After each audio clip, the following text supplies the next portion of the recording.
Chapter 32:10. Blue veins appeared on Jun Ju Shang's forehead when he heard these words. His heart was boiling with anger.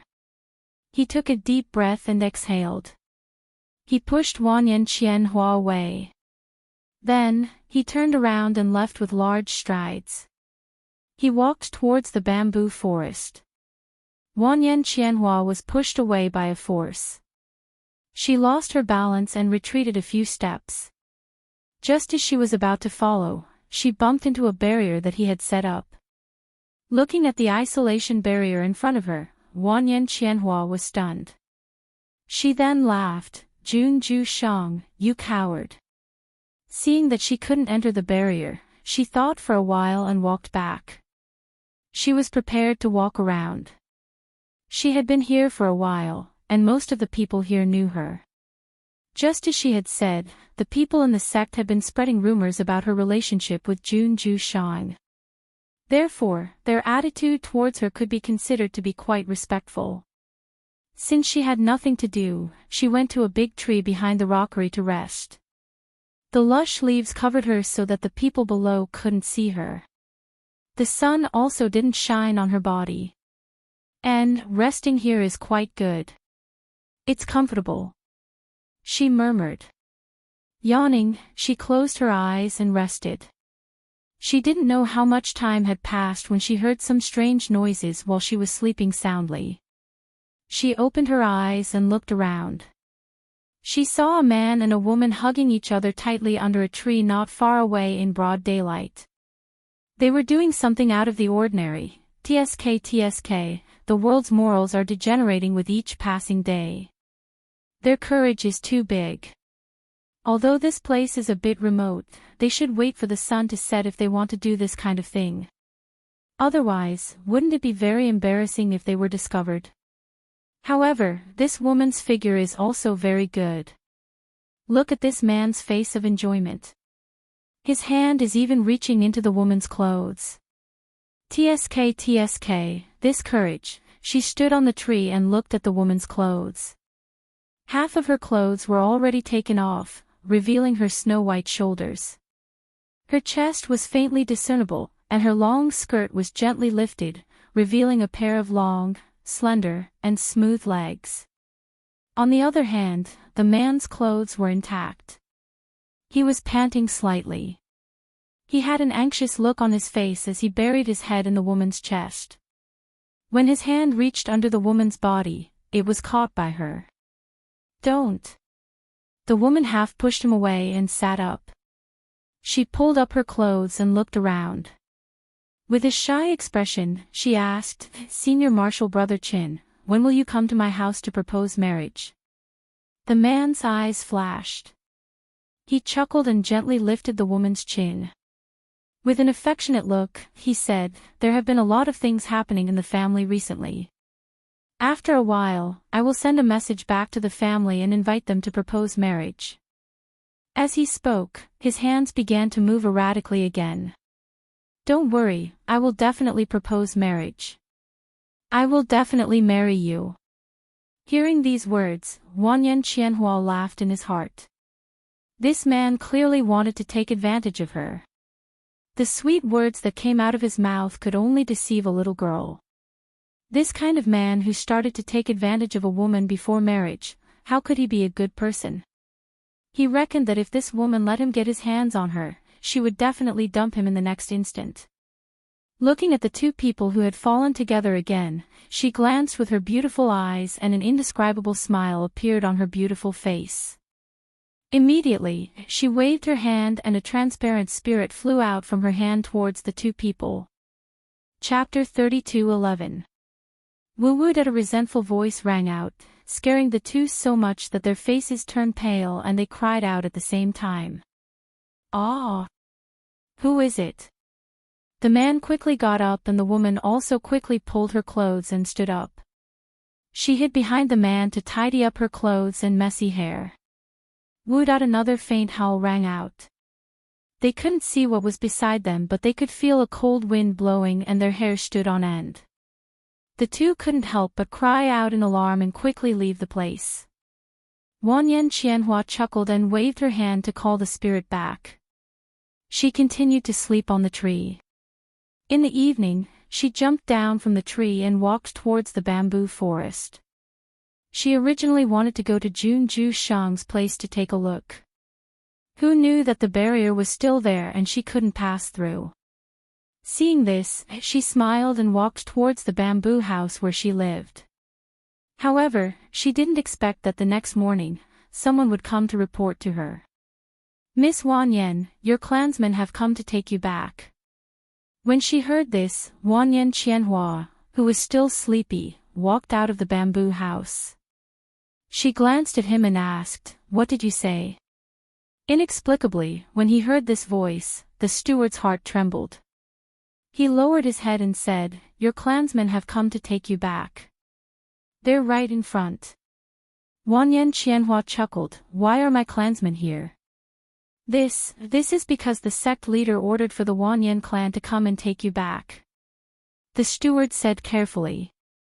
"So, you notified them?" Wanyan Qianhua's beautiful eyes turned and landed on the other side of the bamboo house. "Your sect leader knows." "The sect leader knows." Hearing this, she didn't know what to think. She paused for a moment and then walked forward. "Let's go. Bring me to see them." "Yes," the steward said and quickly led her to the front. In front of the side hall, a middle-aged man and a young man were sitting and drinking tea. The young man looked at the entrance of the hall from time to time, as if to see if the person he wanted to see had come. The person in the hall who was receiving the two of them was an elder. The elder glanced at them and smiled. "Don't be anxious, Miss Wanyan will be here in a moment. She lives in the bamboo peak and is a little far from here. She should be here soon after drinking a cup of tea."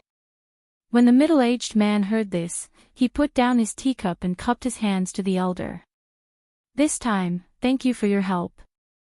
If Qianhua didn't happen to meet the unfettered sovereign, I'm afraid he wouldn't be able to escape this time.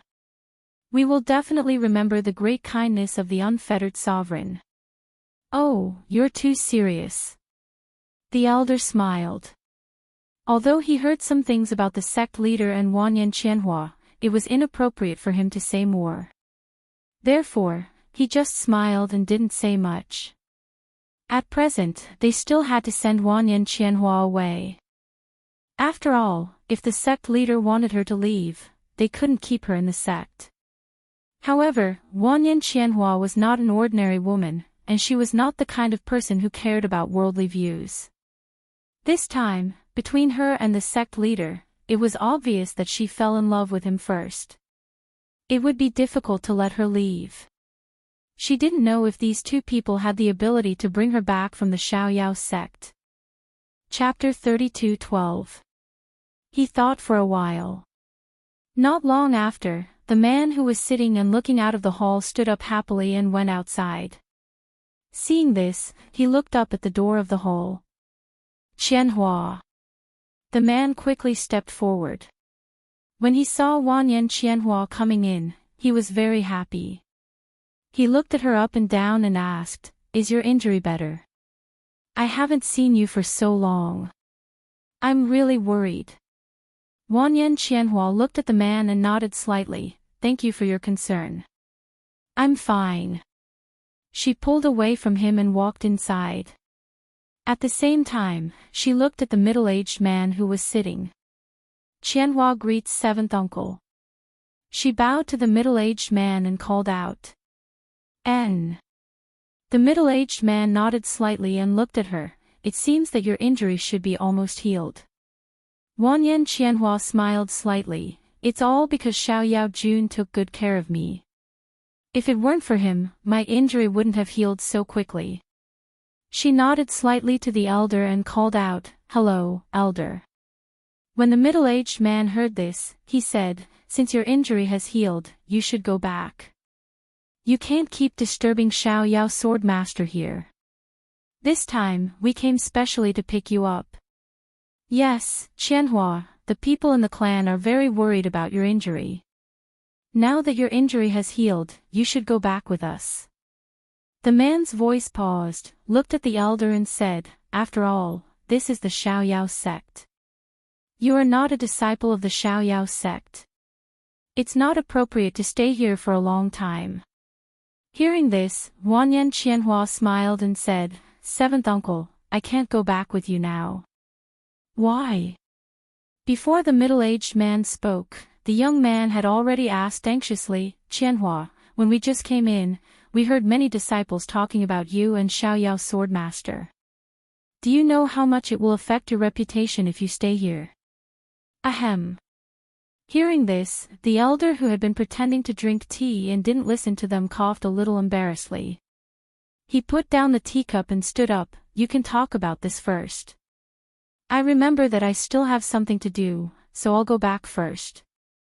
If you are not in a hurry to go back, you can stay here for the night. I'll let the disciples arrange for you later."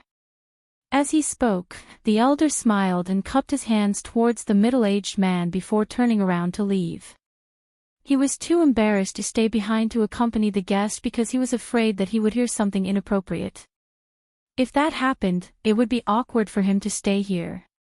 The man looked at her nervously, afraid that he would hear something he didn't want to hear from her. Wanyan Qianhua almost ignored the young man. She looked at the middle-aged man and said, "Seventh uncle, Xiaoyao Jun saved me. I am indebted to him. I have to repay him." Her voice paused, and she looked serious. "Moreover, I can't deny that I am moved by Xiaoyao Jun. For the first time in so many years, I am moved by a man. Although I know that there is some distance between us, and even if I want to be together with him, I will have to face a lot of criticism and difficulties, but I don't want to give up." Chapter 32:13. He looked at Wanyan Qianhua with a heartbroken and sorrowful look. It seemed that he was attracted to a man for the first time in many years, but he was not the one who hurt this man. The middle-aged man pondered. He didn't get angry, nor did he scold her. He just looked at Wanyan Qianhua with a serious face. After a long time, he asked, "Are you serious? In this life, I only recognize him." Wanyan Qianhua said with determination in her beautiful eyes. Maybe others would say that she had known him for such a short time. How could she have such deep feelings for him?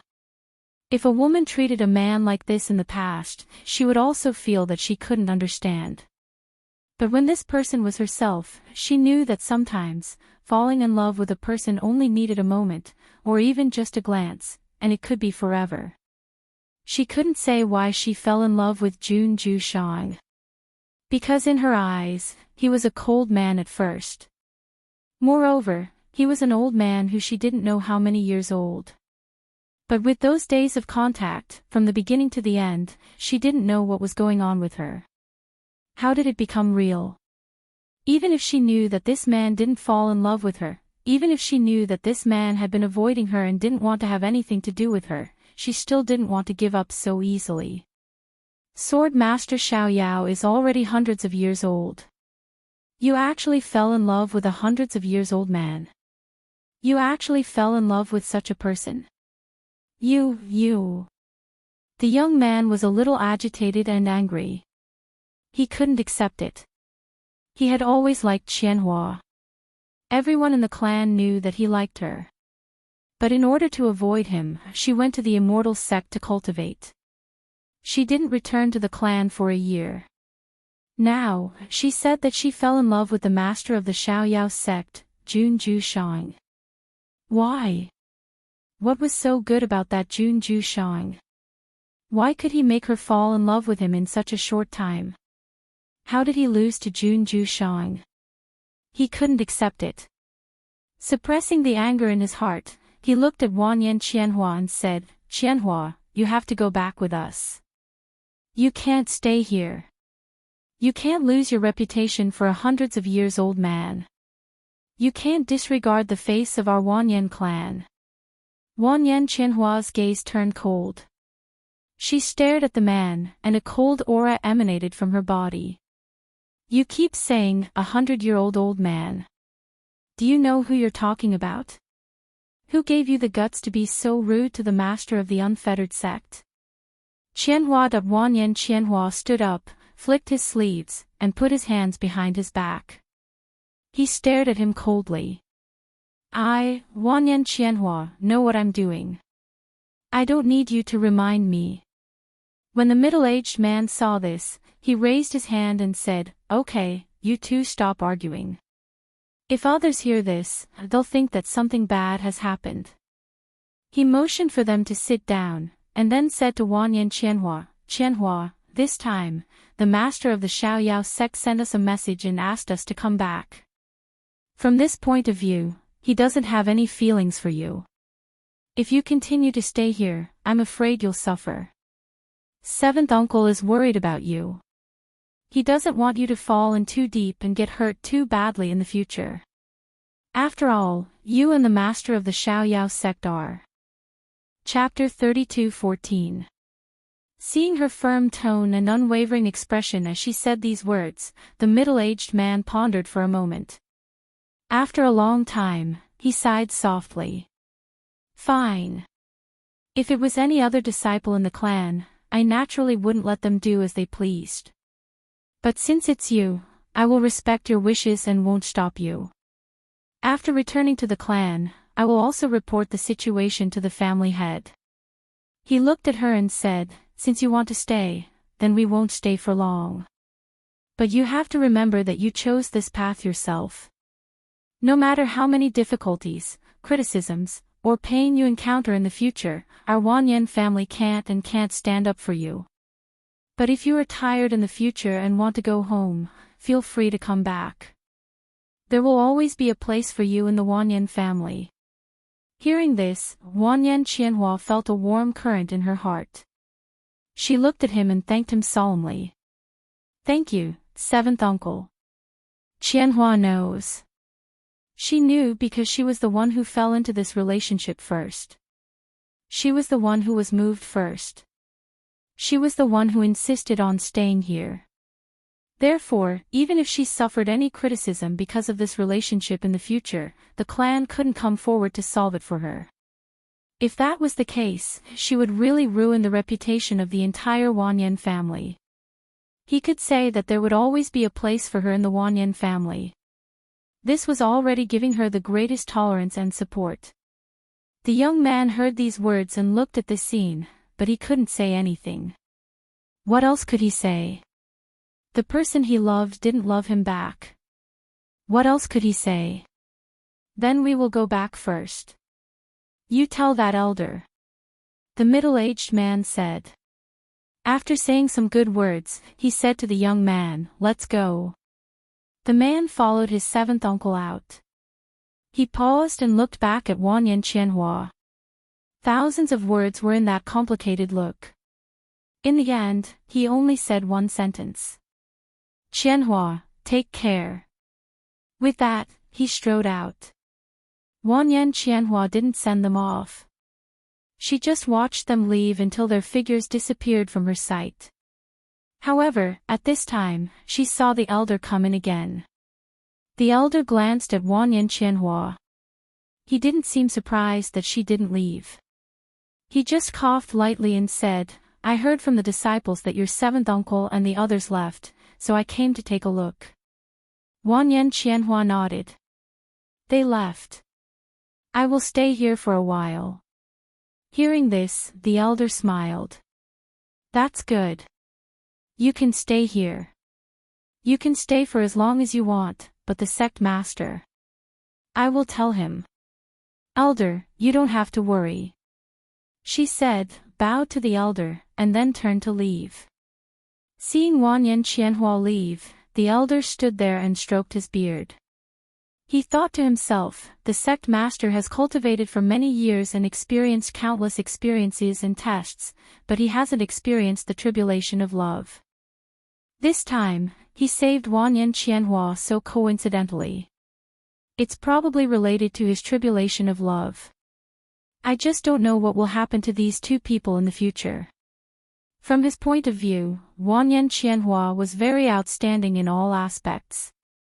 He was also very compatible with the sect master. If the two of them could have a happy ending, it could be considered that one of his worries had been removed. Chapter 32:15. Wanyan Qianhua walked towards the bamboo forest. Seeing that the barrier had been removed, she couldn't help but curl her lips into a flirtatious smile. She playfully said, "Could it be that you thought she had left? That's why you removed the barrier." She walked forward and arrived in front of the bamboo house. She saw a man in white holding an ancient book and reading it. She pushed the door open and walked in. It seems like Xiao Yao Jun is very free. Her beautiful eyes fell on him. She glanced at the book in his hand and said, "With Xiao Yao Jun's knowledge, do you still need to read this kind of miscellaneous book?" As she spoke, she had already entered the house. Her body seemed to have no bones as she sat down on the couch next to Jun Ju Shang. She supported her chin with one hand and looked at him with interest. "Xiao Yao Jun, how could you let someone send a message to the Wanyan clan and let them take me back? You're not very kind to do this." Jun Ju Shang looked at her in front of him. His voice was calm and even carried a trace of coldness as he asked, "Why haven't you left? Didn't I tell you already? My heart is in love with the unfettered Lord. How can I leave before the unfettered Lord reciprocates my feelings?" She twirled her fingers and played with her hair. Her beautiful eyes fell on the man in front of her. She said it lightly as if she was just casually saying it. However, only she knew that she was nervous and shy. After all, as a woman, how could she remain calm when confessing to a man she loved? However, she had always been a person who didn't care about trifles. She didn't care about how others looked at her. That was why she could say it so calmly. That was why she was able to be ignored time and time again. After being ignored, she still hoped to get a response. She knew that for a woman with such a beautiful appearance like her, many people wouldn't believe her if she said that she loved a man. Because she had the appearance of a bad woman. Every frown and smile of hers had a kind of seductive charm.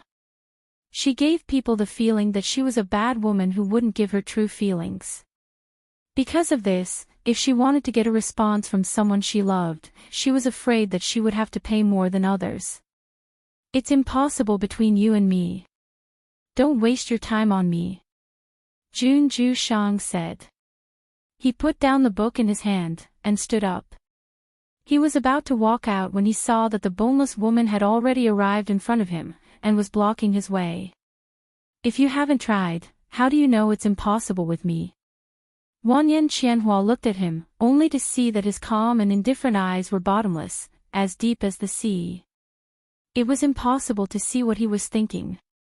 Jun Ju Shang frowned as he looked at her. His voice was as cold as an icicle. "You're a woman, yet you're so shameless. If I knew that you would pester me because I saved you, then I wouldn't have saved you." As soon as he finished speaking, he flicked his sleeves and strode outside. Wanyan Qianhua listened to the words that pierced her heart like ice shards. She only felt a chill spread from her heart, causing her to involuntarily shiver. Chapter 32:16. She stood there, thinking about something. She didn't move for a long time. After a while, she raised her head and looked outside. Jun Juashang was nowhere to be seen. However, what he said just now was still echoing in her ears. "Am I really shameless?" She murmured softly, with a trace of confusion in her eyes. "Do you regret saving me?" In the past, it was those men who chased after her. Now, it was her turn to chase after someone. However, she was ruthlessly rejected time and time again. At this moment, she clearly felt how hurtful the rejection was. Although she knew that it wouldn't be easy to get this love from him, and if they were to be together, they would have to go through a lot of problems. However, she couldn't help but feel a trace of confusion at this moment. Was it really just her wishful thinking? No matter how hard she tried, she wouldn't be able to go far. Did she really want to continue? She, who had never experienced, was at a loss at this moment. The words she said to her seventh uncle were still echoing in her ears. However, she was at a loss at this moment that I wonder what she would do if it was Xiao Zhou. She murmured and thought of Fingzhou. What would she do if it was her? She walked out slowly and walked back to her bamboo house listlessly. Therefore, she didn't see that after she left, a white figure walked out from the bamboo forest and looked at her quietly with his hands clasped behind his back. Jun Zhushang's eyes were as deep as the sea. His body was still as indifferent as before. He quietly watched Wanyan Qianhua return to her bamboo house. Then, he closed his eyes and covered his expression as he walked into the house. After returning to her bamboo house, Wanyan Qianhua took out her communication jade with Fingzhou. She was hesitating whether she should ask Fingzhou or not. Therefore, she kept playing with the communication jade in her hand. Only when the sky outside was getting dark did she decide to tell Fingzhou about it. At the same time, she wanted to ask what she would do if it was her. On the other side, Fingzhou didn't know about it. Because of the beast form elixir, she had been in her beast form during the day and human form during the night. She had been wandering in the forest. On this day, as the sky was getting dark, she found a cave residence and planned to cultivate her spiritual aura. Therefore, she didn't notice the message on the communication jade in her space. She stayed in the forest for half a month. During this half a month, she went to the forest to hunt demonic beasts during the day to improve her reaction and fighting strength. When she returned to her human form at night, she cultivated her spiritual aura. Just like that, half a month had passed. This morning, when she opened her eyes and found that she was still in her human form, she couldn't help but smile. Is the effect of the beast form elixir finally gone? It's been half a month. That's really long. But thinking about it, how could a 7th level beast form elixir restore her original form in 2 or 3 days? Looks like I have to celebrate today. She was in a good mood today and wanted to celebrate. When she walked in the forest, some small demonic beasts around her automatically avoided her. After all, during this half a month, all the demonic beasts in this area were afraid of her. When they saw her, they would turn around and leave. Chapter 32:17. Other than these people, there was also the young man she had saved and 2 injured elders. However, the one who was in the worst condition was the woman who was being carried by her father. After not seeing her for half a month, the woman's face had become pale and bloodless. There were large scars all over her body and her aura was extremely weak. She looked like she would not live for long. It's you. Fairy. The man she had saved shouted in surprise. Because his leg was injured, he limped over to Fingzhou. Fairy, I didn't expect to meet you here again. You saved me last time, I haven't thanked you yet. The man stared at the woman in red before him in excitement. Now that he had seen her again, he was certain that what he had seen that day was real. The woman before him was still dressed in a dazzling red robe, and she was still as beautiful as before. Although her eyes were cold, he felt a sense of familiarity and excitement when he met his savior again. Fairy, thank you for saving my life last time. The man bowed solemnly to Fingzhou to express his gratitude. Fingzhou nodded. It was nothing. This is... The middle-aged man carrying his daughter came to the front and looked at Fingzhou in red. Although the woman was alone, she was extremely beautiful and had an extraordinary temperament. He could not help but be surprised. This woman was very brave. She actually dared to come here alone and was in such a dangerous place. Yet, she was still calm and collected. She was definitely not someone ordinary women could compare to. Father, we got lost some time ago. I was chased by a demon wolf in the forest. It was this fairy who saved me. The man turned around and said excitedly, when I came back to my senses, the fairy had already left. I didn't expect to meet you here again. It's really fate. Hearing this, the corner of Fingzhou's mouth twitched. However, she only smiled and did not say anything else. I see. The middle-aged man came to a sudden realization. Only then did he place his daughter on his back under a tree to rest. Then, he cupped his hands and bowed to Fengzhou. Thank you, fairy, for saving my child. I am extremely grateful. Fengzhou nodded. Her gaze fell on the woman and said, this lady seems to be quite sick. Hearing this, the middle-aged man's expression darkened. This is my daughter. Her body is not good and she has been with us for a long time. Her body could not take it and collapsed. I know a little about medicine. If you don't mind, I can take a look at her. Fengzhou said as her gaze fell on the woman. This woman was somewhat faded with her. Now that the beast form pill's effects had worn off, it would not be a problem to treat her with acupuncture. Hearing these words, the middle-aged man and the others were stunned. There was no surprise, only hesitation and inquiry. Suddenly, a person appeared out of nowhere, claiming that he knew medicine and wanted to treat his daughter. Why did it sound a little unreliable? Although he knew that his daughter's health was not good, especially now, it did not mean that he could let his daughter be treated by a random person who came out and said that he knew medicine. After all, who knew if something more serious would happen? As a doctor and an alchemist, Fengzhou could guess their feelings and understand their distrust. Since he was going to help, then he would help until the end. Chapter 32:18. Can you be at ease now? Fengzhou looked at the middle-aged man and asked. In his heart, he thought that it was rare for her to be so kind as to want to save someone. However, he didn't expect that she would have to show her badge before the other party would believe in her medical skills. If it wasn't for their previous relationship, she probably wouldn't have bothered with him.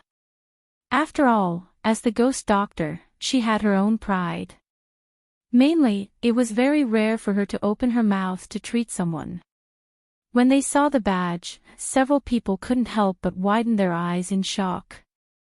They looked at the young woman in front of them in disbelief. Especially the middle-aged man, who was extremely emotional.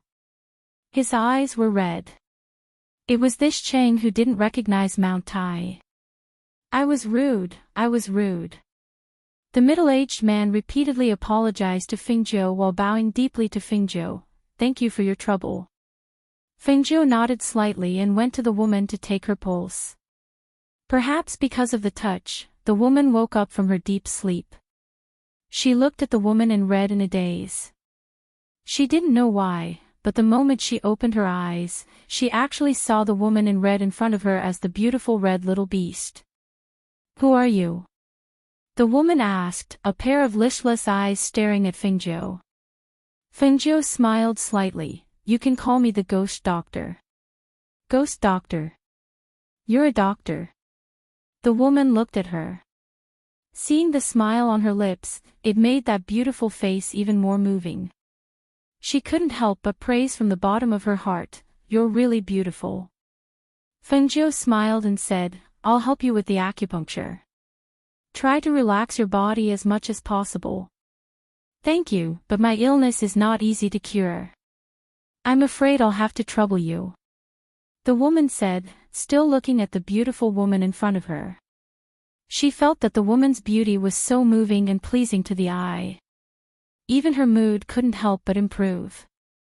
Fengzhou didn't say much. He just took out the silver needles and started to treat the woman. It was unknown if the woman was too tired or if her body couldn't take it, but she gradually closed her eyes and fell asleep. The few people at the side watched with their hearts in their mouths. They were nervous and apprehensive, especially when they saw the woman in red take out the silver needles one by one and insert them without thinking. That kind of casual and that kind of technique made their foreheads break out in a cold sweat. However, when they thought of the badge, everyone comforted themselves. It's okay. The other party have that kind of badge, their worries can be said to be superfluous. About an hour later, Fengzhou put away the silver needles. At the same time, he took out a pill and fed it to the woman. Finally, He sent a trace of the life force of the green lotus into her body. Finally, he stood up. It's done. She put everything away and looked at them. Especially the middle-aged man, he looked at Fengzhou in a daze. His lips trembled. Ghost doctor, this is okay. What do you mean? Looking at the middle-aged man's nervous expression, Fengzhou smiled. Your daughter is fine now. You don't have to stay here for too long. Take her back and recuperate for a while. Her body will naturally recover. As for the illness on her body, it's fine now. Chapter 32:19. Of course it's true. Fengzhou smiled. Just as she was about to speak, a whirlpool suddenly appeared in the air and she was sucked into the whirlpool. The ghost doctor. When the middle-aged man and the others saw this, they rushed forward and tried to pull her back, but they were repelled by a force. Fengzhou, who was sucked into the vortex, shouted at them, "It's okay. I'm going to leave here." As soon as she said that, the whirlpool gradually merged and disappeared into the air. Fengzhou also disappeared, leaving the Stunching family members standing there, unable to regain their senses for a long time. After a long while, an old man took a deep breath and said, "Family head, we have met a hidden expert. This ghost doctor's strength is not ordinary. Moreover, the whirlpool teleportation array that appeared in the void is not something that can be opened by ordinary people. Young Miss is really fortunate this time to have met the ghost doctor on this trip. Thinking about it, her illness should not be a problem anymore." Hearing that, the middle-aged man sighed and slowly nodded. "That's right, meeting the ghost doctor is indeed our fortune." He turned his head to look at his unconscious daughter and went forward to check on her.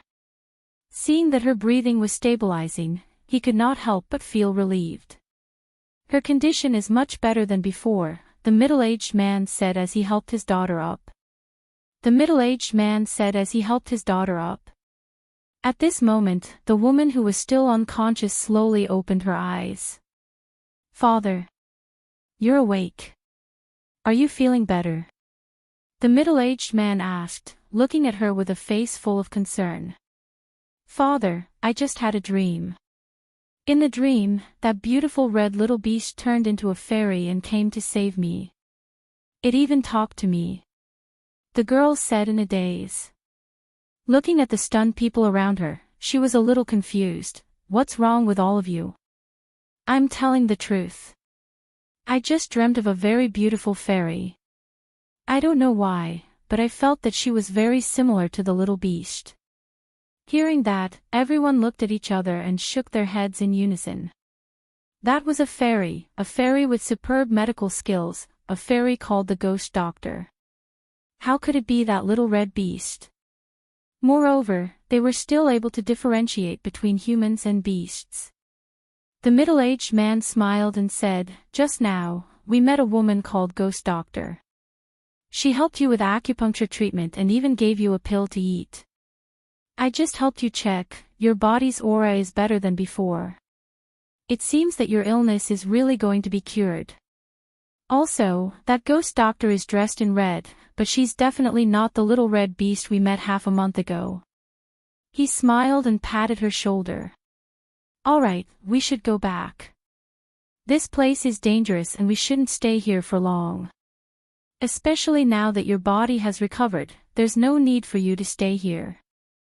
Thus, the group of people discussed and left. On the other side, after being sucked into the whirlpool, Fengzhou returned to the back mountain of Danwang Valley. She turned around and steadied herself. Looking at the old man who was sitting at the side, her eyes flashed slightly. Only then did she walk up to him. "Master. You're back."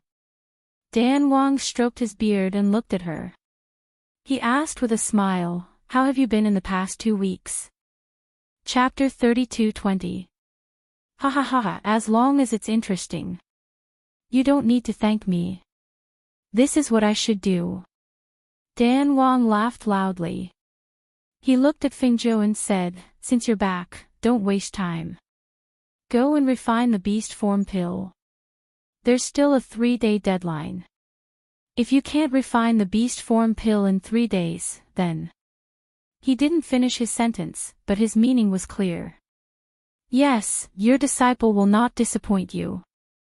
As she spoke, she fixed her gaze on the Pill King. Seeing this, Dan Wang nodded, all right.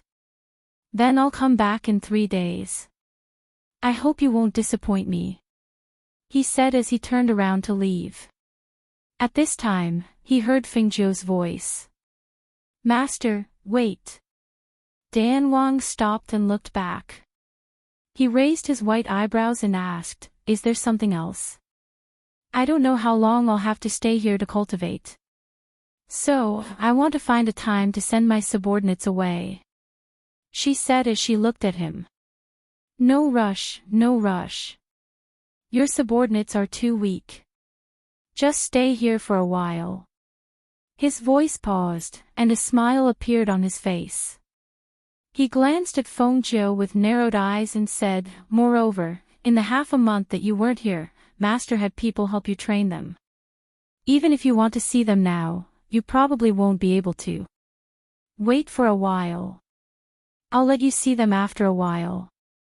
At that time, if you want them to leave first, I'll send them away.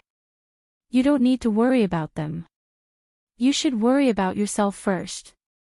If you can't refine the beast form pill in 3 days, He smiled and left without saying anything else.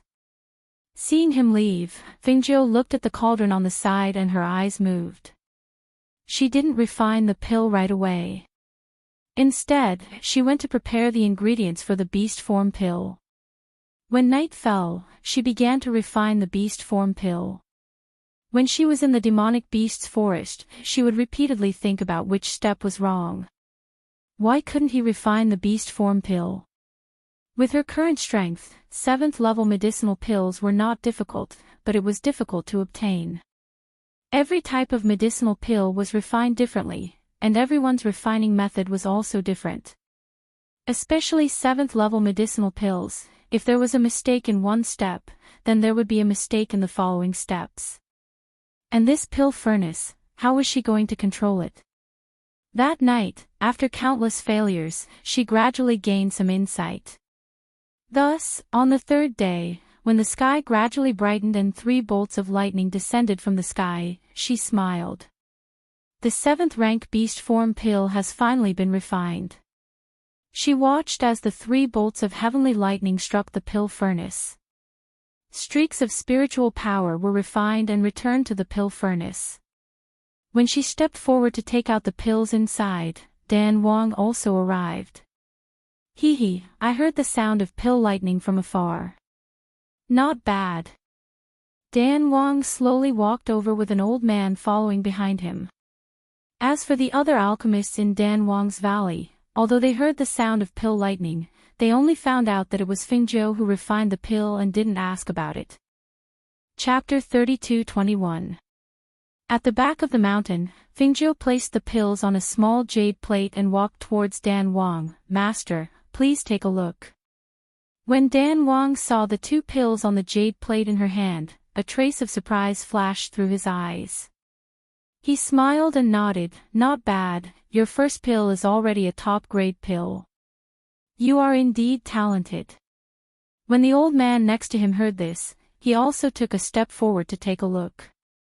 He was also secretly shocked. This kind of quality, this kind of smell, this kind of pill veins, it was obvious that this young valley master's talent in alchemy was really extraordinary. As long as master is satisfied. She smiled and put the 2 pills into 2 small bottles. She kept one for herself and handed the other to Dan Wang. This one is for master. Dan Wang nodded and didn't refuse. He took the pill and said, since you have refined a 7th-order beast form pill, you should rest well today.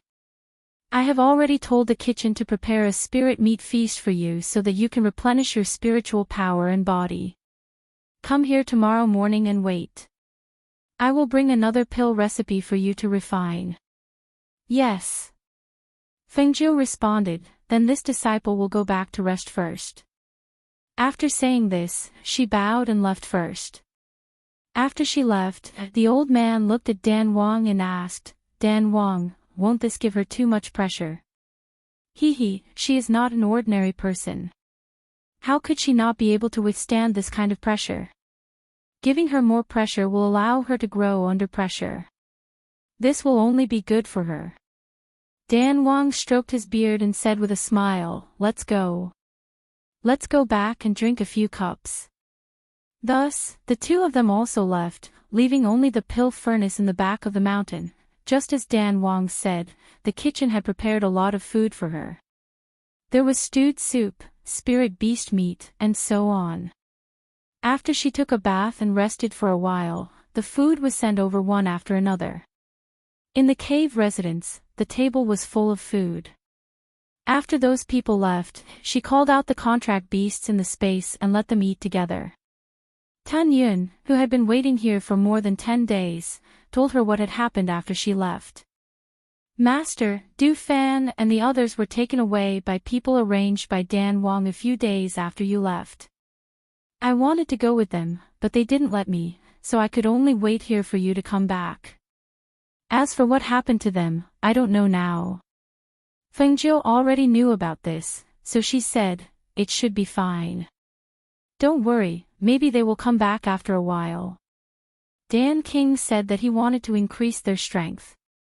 She thought that it was probably true, but she didn't know what he would do. It seemed that they could only wait for Du Fan and the others to return before they would know if their strength had really increased. Master, are we not going to leave? Are we going to stay here forever? Lao Bai asked. After all, they had been here for more than half a month. Although my master's behavior is a bit strange, I can't deny that he is indeed very capable. Since I'm already here, I'll stay here to cultivate and improve myself. She paused and said, when Du Fan and the others come back, I will let them go back first so that they can take care of the residents. Otherwise, I will be worried. Chapter 32-22. She was a little surprised. After eating her fill, she let the little beasts return to the space. Then, she asked the people outside to pack up and leave. Then, she checked the communication jade tablets. Langhua's transmission jade tablet only said that everything was fine in the mansion recently. Moze was also cultivating in seclusion. Hao was also very obedient and she didn't need to worry. There was also Wanyan Shirsan's communication jade tablet. His voice came from it, saying that he was wandering around and encountered some interesting things. The last one was Wanyan Qinhua's communication jade tablet. When she heard Wanyan Qinhua's confused and lonely voice, she couldn't help but be surprised. Sword Master Xiaoyao. Her sister actually fell in love with Sword Master Xiaoyao. But Sword Master Xiaoyao seemed indifferent and even wanted to drive her away. She had only heard of Sword Master Xiaoyao, and it was only after Wanyan Qianhua was saved by him that she heard of him. Therefore, when she heard that her sister actually fell in love with Sword Master Xiaoyao, she was also surprised. It was said that Sword Master Xiaoyao was already several hundred years old. Although several hundred years didn't mean anything in the world of cultivation, the two had different experiences and especially different statuses. It would be very difficult for them to be together. Moreover, the most important point was that Sword Master Xiaoyao didn't seem to be moved by her sister. Instead, it was her sister who fell in love with him first. If that was the case, then only her sister would suffer. Thinking of this, she frowned. In the communication jade tablet, her sister asked her what she would do if she was in love with him. However, she was her. Everyone's way of doing things was different. Naturally, they couldn't be compared to each other. Therefore, she only gave her some objective advice. Since she had fallen in love with him, then she should persevere. After all, if Sword Master Xiaoyao wasn't made of stone, then he would also be moved one day. Moreover, with her sister Wanyan Qinhua's charm, she didn't believe that there wouldn't be a man who wouldn't be moved. Right now, she wasn't able to deal with the situation here. Her future was also unknown. Therefore, she planned to stay here and learn from her master for a while. Then, she would go to the Xiaoyao sect to see her sister. She also wanted to see the master of the Xiaoyao sword, Jun Ju Shang, who made her sister fall in love with him. That day, she tried her best to relax and rest, adjusting her state of mind. The next morning, she went out at dawn. Not long after she arrived at the back of the mountain, she saw her master. "You're early. It looks like you can't wait to know what kind of pill you're refining this time, right?" Dan Wang stroked his beard and smiled, his smiling eyes falling on Fingzhou. Hearing this, Fingzhou only smiled and asked, "Master, what pill are you refining today?" Dan Wang stroked his beard and glanced at her. "This is the pill recipe. Take it and have a look. You still have 3 days. 3 days later, I'll come back to check on the pill." Seeing him flick his sleeves and walk away, Fingzhou looked at the pill recipe in her hand. She wasn't in a hurry to refine the pill. Instead, she studied it. The more she looked at the pill recipe in her hand, the stranger she felt. "Why do I feel like there's something wrong with this pill recipe? These two ingredients are conflicting. How can they be put together?" She muttered doubtfully. The more she looked, the more she felt that this pill recipe was more troublesome than the beast form pill. Chapter 32-23. All right. It couldn't be said that he was tidying her up, he was just finding trouble for her. Although she felt that this pill recipe was strange, she still tried to find a way to resolve the conflicting medicinal effects. However, after 3 days, she still couldn't find a way to balance the medicinal effects. Once the 3rd day was up, her master came again. "Hee, how is it?" He looked at Fingzhou with a smile, as if he was looking for trouble for her. "Master, the medicinal ingredients in this recipe are conflicting. Your disciple has tried for 3 days, but still couldn't find a way. I wonder if Master can explain a thing or two." She looked at him and asked. Dan Wang stroked his beard and looked at her, nodding. "As your master, if you encounter something you don't understand, I naturally have to give you a pointer or two." He walked forward with a smile and said, "The medicinal pill in this pill formula is actually a level 8 medicinal pill. It will be quite difficult for you. Moreover, you haven't refined a level 8 medicinal pill before, right?" Fingzhou shook her head, "No." Then that's right. Among the 8th level pills, many of the spiritual herbs in the recipe have conflicting medicinal properties. If you want to refine them, you have to find a balance between these medicinal properties. Only by resolving the conflicting medicinal properties of the spiritual herbs will you have a 50% chance of refining an 8th level pill. As for the remaining 50%, it will depend on your control of the flame and your familiarity with the spiritual herbs.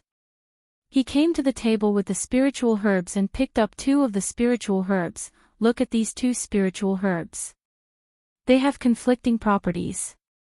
If you want to add them into the medicine, you have to start from these 2 spiritual herbs. Or, think about whether there are other spiritual herbs that can alleviate the conflicting properties of these 2 spiritual herbs and merge them into one." Hearing this, Fingzhou was slightly stunned. Could something like this happen in an 8th level pill recipe? Thinking of this, her expression couldn't help but become serious. If that was the case, then this was really a difficult problem in refining pills. Dan Wang glanced at her and said, "You'll have to figure out the details yourself. If I tell you directly, it won't be the same as if you figure it out yourself." He paused for a moment and stared at Fingzhou with a smile. "However, I'm not here to tell you this today." Fingzhou looked at him and asked, "Master, where do you want to send me to train?" She found that this old man especially liked to use the teleportation array to send her to other places to gain experience. She didn't know what was so strange about it. Ha, it's good that you know. Master is doing this for your own good." As he spoke, he drew a formation on the ground. When the transportation formation was completed, he looked at her and said meaningfully, last time, I sent you to a dangerous place. This time, I'll send you to another place. Another place. Fengjiu raised his eyebrows. Another deep forest. Hee, little girl, do you think that there are only a few continents in this world? Do you think that training can only be done in the deep forest? He stroked his beard and smiled mysteriously. Hearing this, Fengjiu's eyes flashed. Master might not know, but I came from the lower realm and have been to many places. Chapter 32-24. Fengjiu was slightly startled. 100 seriously ill people. Is this the punishment for this trial? That's right, Master knows that your medical skills are not bad, so you don't need to treat most of the minor illnesses. You can only choose to treat those who are seriously ill, and these people cannot be unpardonable evildoers, nor can they be people who harm the common people. You can't search for them, you can only meet them, and save those who are fated. Once you've treated 100 people, Master will naturally bring you back. Hearing this, Fengjiu's expression could not help but reveal a trace of strangeness. You're not by my side, how do you know everything about me? Hee, you don't need to care about this. With a flick of his sleeve, he pushed her into the array, and at the same time, a talisman formed from spiritual energy was flicked towards her. Following the activation of the array, a light flashed, and Fengjiu also disappeared from the array. When Fengjiu fell out of a black hole, she felt that something was wrong. She tried to stabilize her body, but she still could not stand firm, and directly fell to the ground. Hiss! She groaned, and when she looked down, she could not help but be startled. What's going on? It's fine if my strength is suppressed to the foundation establishment stage, but why is this?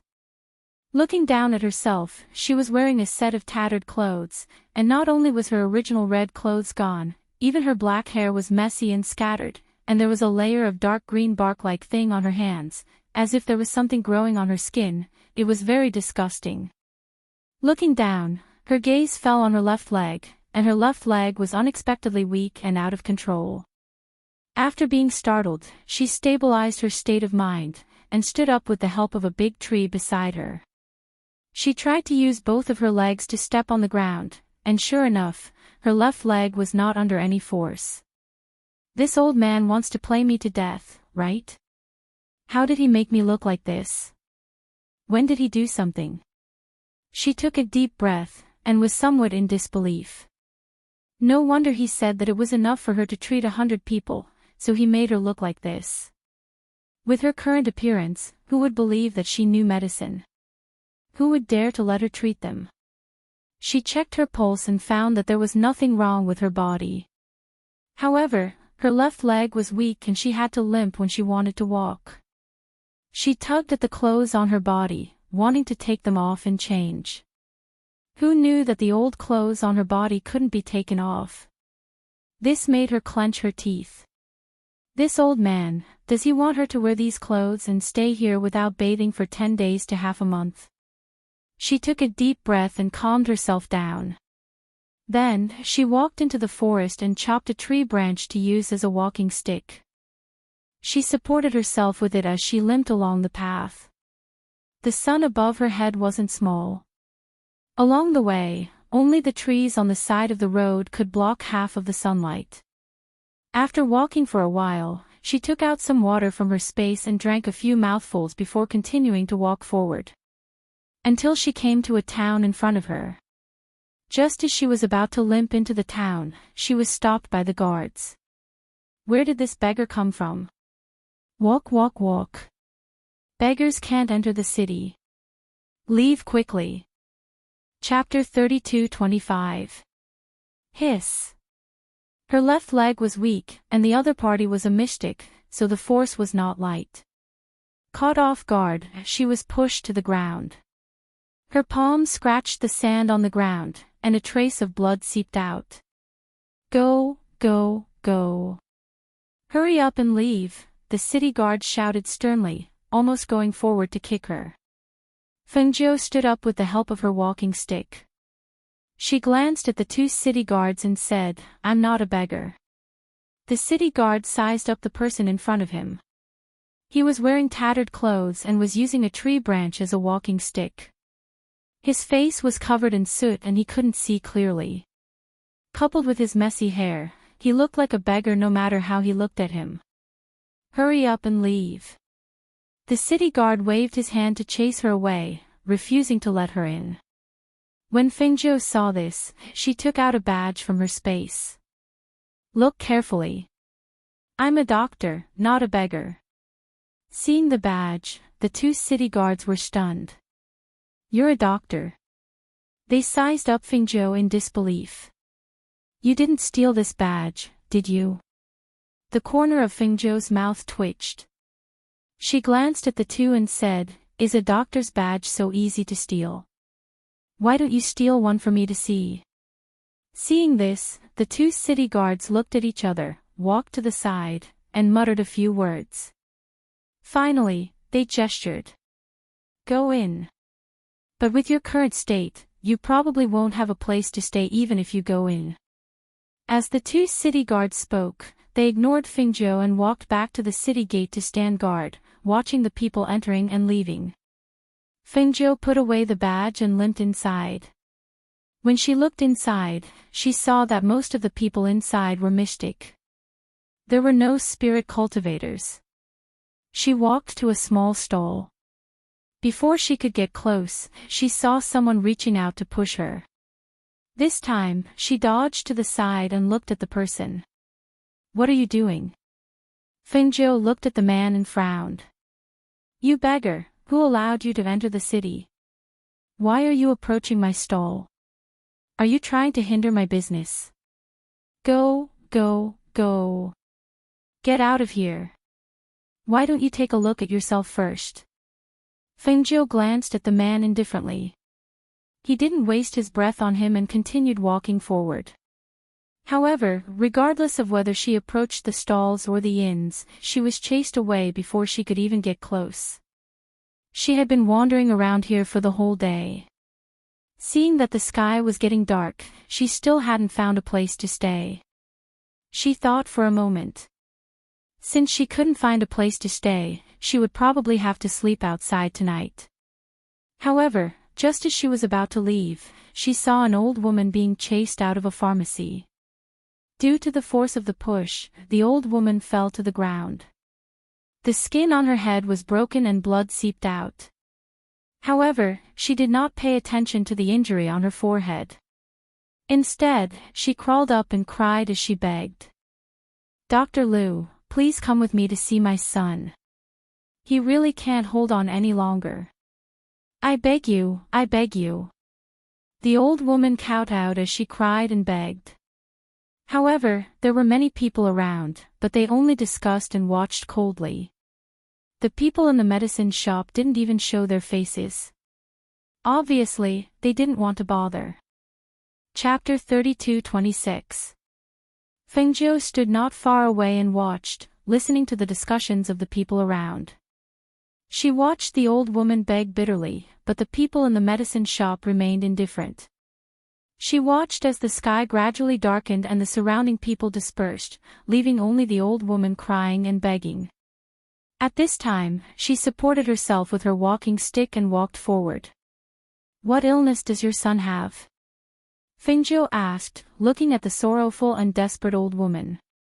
When the old woman heard the voice, she raised her head and saw a person who looked like a beggar.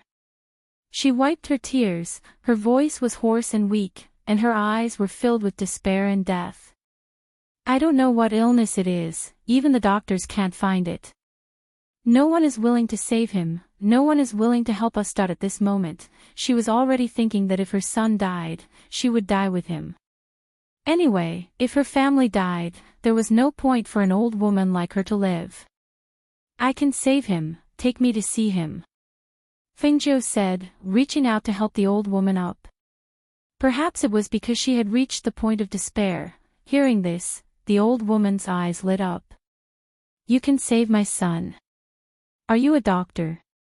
"No, no, you must be an immortal with great ability, you must be a hidden immortal." As if to comfort herself, as if to give herself a last bit of hope. She did not doubt Fengzhou's identity and ability. On the contrary, she saw her as a hidden doctor, an immortal who could save her son. Just like this, she brought Fengzhou home.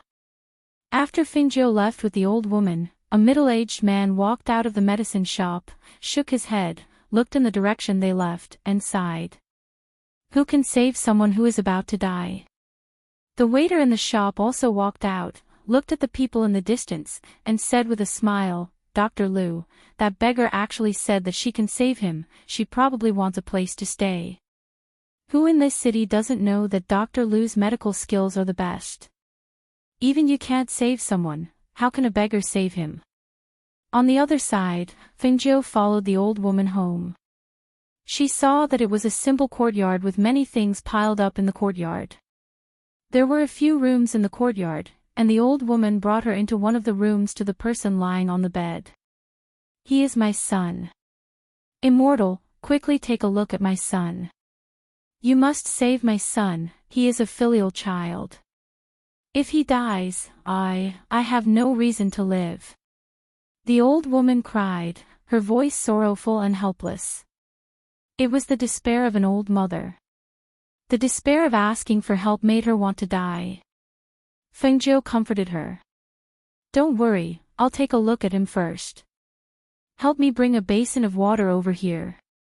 Okay, the old woman replied, wiping her tears shed, and walked out of the room. Fengzhou first glanced at the person on the bed and saw that it was a man in his 30s with a strong physique. However, he was now so thin that he didn't even look human. Moreover, he was unconscious and his breathing was extremely weak. After feeling his pulse, she was slightly surprised and withdrew her hand. The old woman also came in with the basin of water, so she washed her hand in the water and asked, did he become like this after he went out on a mission? Chapter 32:27. They sent him back and didn't come back after leaving behind some money. I've looked everywhere for medical help, but they all said there was no way. The woman cried and looked at Fengzhou. Immortal, you have a way to save my son, right? You must have a way, right? Fengzhou glanced at her and nodded. Don't worry. Your son won't die. Hearing this, the old woman cried with joy.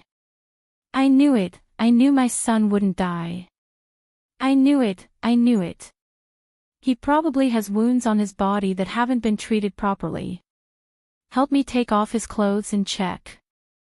Fengzhou gestured as he retreated to the side. Okay. As the old woman spoke, she stepped forward to help. Not long after, her son's clothes were taken off, leaving only his underwear. Fengzhou stepped forward to take a look. Her gaze fell on the man's abdomen, where a red line of blood extended upwards towards his heart.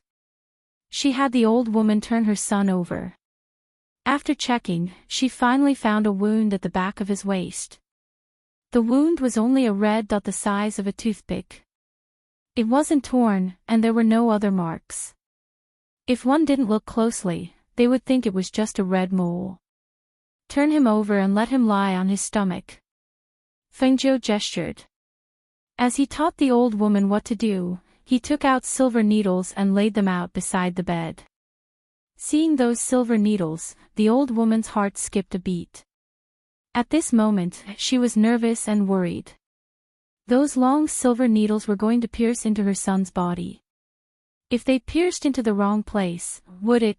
Thinking of this, she was about to speak when she saw that one of the silver needles had already pierced into her son. She could only suppress her anxiety. She didn't expect to hear the immortal's words at this moment. He was stung by a poisonous flower. First, he fell into a coma. Then, his body heated up. Then, his breathing became chaotic, occasionally accompanied by convulsions. This situation has already been like this for 2 to 3 months, right? He's already in the late stage. If he hadn't met me today, your son probably wouldn't have lived for more than 3 days. Fengzhou's voice drifted out. Hearing this, the old woman was stunned. Her eyes filled with joy. She didn't tell the immortal about this, but he actually knew. It seemed that her son could really be saved. As time passed, Fingzhou finished performing acupuncture on the man on the bed. He put away the silver needles and took out a pill from the space and stuffed it into the man's mouth. He also poured some spirit liquid into the man's mouth. After cleaning his hands, he walked to the side and sat down. Immortal, how is my son? The old woman watched the entire process. Perhaps it was because she saw the scene of Fingzhou saving her son, so her originally lifeless eyes had now regained their former vitality. Even her entire person looked much more energetic. He should be fine after a few more acupuncture treatments, said Wang Yao. Hearing this, the old woman beamed with joy. That's great, that's great. Immortal, please sit down and rest for a while, or you can rest in the room next door. I'll go cook now. I must thank you properly, Immortal. Thank you for saving my son. Chapter 32:28. The old woman was very grateful. Although the family did not have much money left because of the medical treatment, she still caught an old hen from her backyard and made a stew. She also cooked a few dishes for Fingzhou. Fingzhou used this time to clean herself up in the next room. At least, even if she could not change the others, she had to clean herself up. Immortal, it's time to eat. The old woman placed the dishes on the table and called out to Fingzhou. Coming. Not long after, Fengzhou pushed open the door and walked out. Although she was still wearing the same tattered clothes and was still limping, her ink-black hair had been tied up, and her beautiful face was revealed after she had washed up. Seeing Fengzhou's face, the old woman was even more convinced that she was an immortal who had come to save her son. If it was an ordinary person, how could they have such a beautiful face? Fengzhou held her walking stick and sat down at the table. She said to the old woman, "No need to call me immortal, just call me Ghost Doctor." Yes. The old woman replied and gave her more food. Fengzhou saw that there was only one bowl and said, "Elder, sit down and eat with me." This. Sit down and eat with me. I still have some things to discuss with you. All right. The old woman replied. She first went to the kitchen to get a bowl and a pair of chopsticks and sat down to eat. Fengzhou briefly explained her son's situation to the old woman at the table. When they finished eating, she put down the bowl and chopsticks and said, "At most tomorrow morning. He will wake up tomorrow morning, but his body will need some time to slowly recover." Hearing Fengzhou's words, the old woman thanked Fengzhou gratefully. After all, a person who had been said by many doctors to have no chance of surviving was now said to wake up tomorrow and recover after a period of rest. How could she not be excited? That was her son. Her son had finally overcome this calamity. This was great. Elder, what is this place? Why is it that most of the people in the city are mystic cultivators, and not a single spirit cultivator? Fengzhou asked the question in his heart, and his gaze landed on the old woman. Hearing this, the old woman seemed a little strange. "Ghost Doctor, where is this place?" She looked at Fengzhou and saw that she shook her head. Her expression did not seem to be fake. She then said, "Ghost Doctor must be an expert in seclusion. That's why you don't know. We're in the Black Tortoise continent, one of the divisions of the upper realm. Other than the mortals who can't cultivate, there are some mystics who can cultivate Black Tortoise techniques. As for the spirit cultivators that Ghost Doctor mentioned, this old lady only knows that in those big cities, those spiritual medicine masters are spirit cultivators. I've never heard of anything else." As the old lady spoke, she looked at Fengzhou and said, "I think the Ghost Doctor should also be a spirit apothecary, right? Only a spirit alchemist can possess such miraculous and powerful healing abilities. My son is truly fortunate to have met a spirit alchemist like the Ghost Doctor." Fengzhou smiled, but he was surprised. One of the divisions of the upper realm.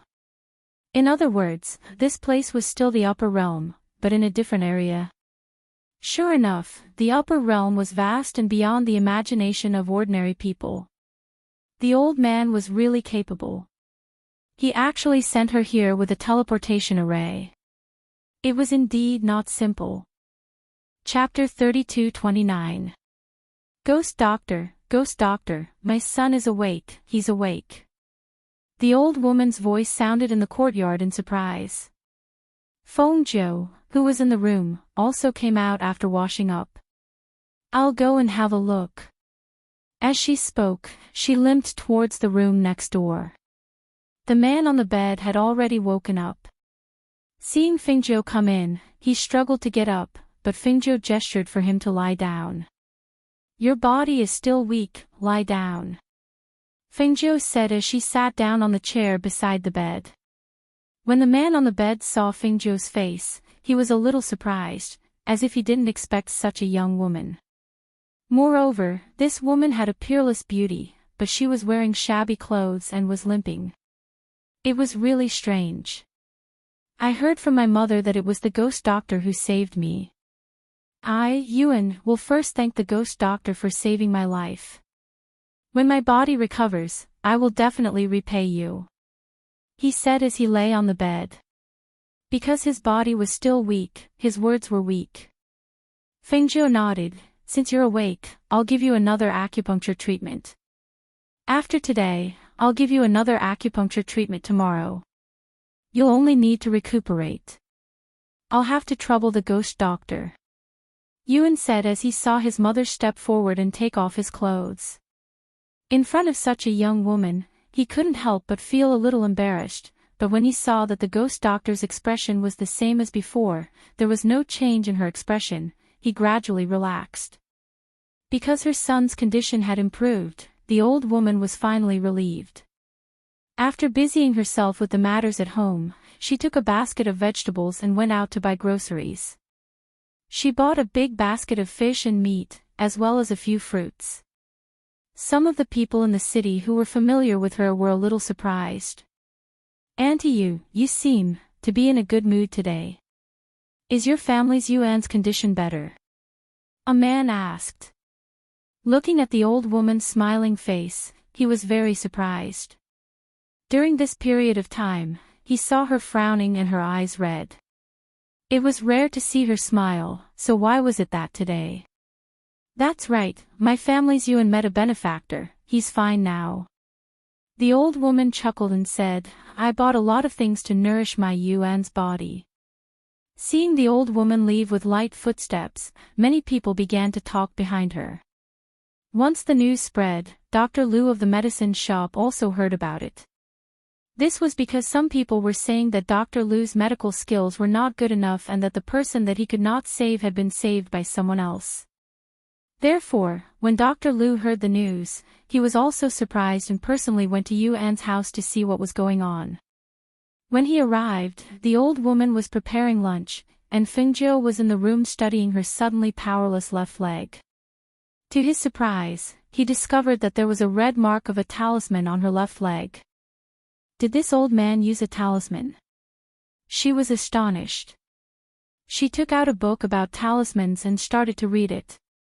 In her space, there were many books about this kind of thing. In the past, she had even learned the talisman clone technique. However, she didn't expect that her cheap master would also know the talisman clone technique. Moreover, he had used the talisman clone technique on her when she wasn't paying attention. As she flipped through the rune books in her room, she could faintly hear voices coming from outside. Auntie Yu, I heard that Yuan's illness has improved. Is this true?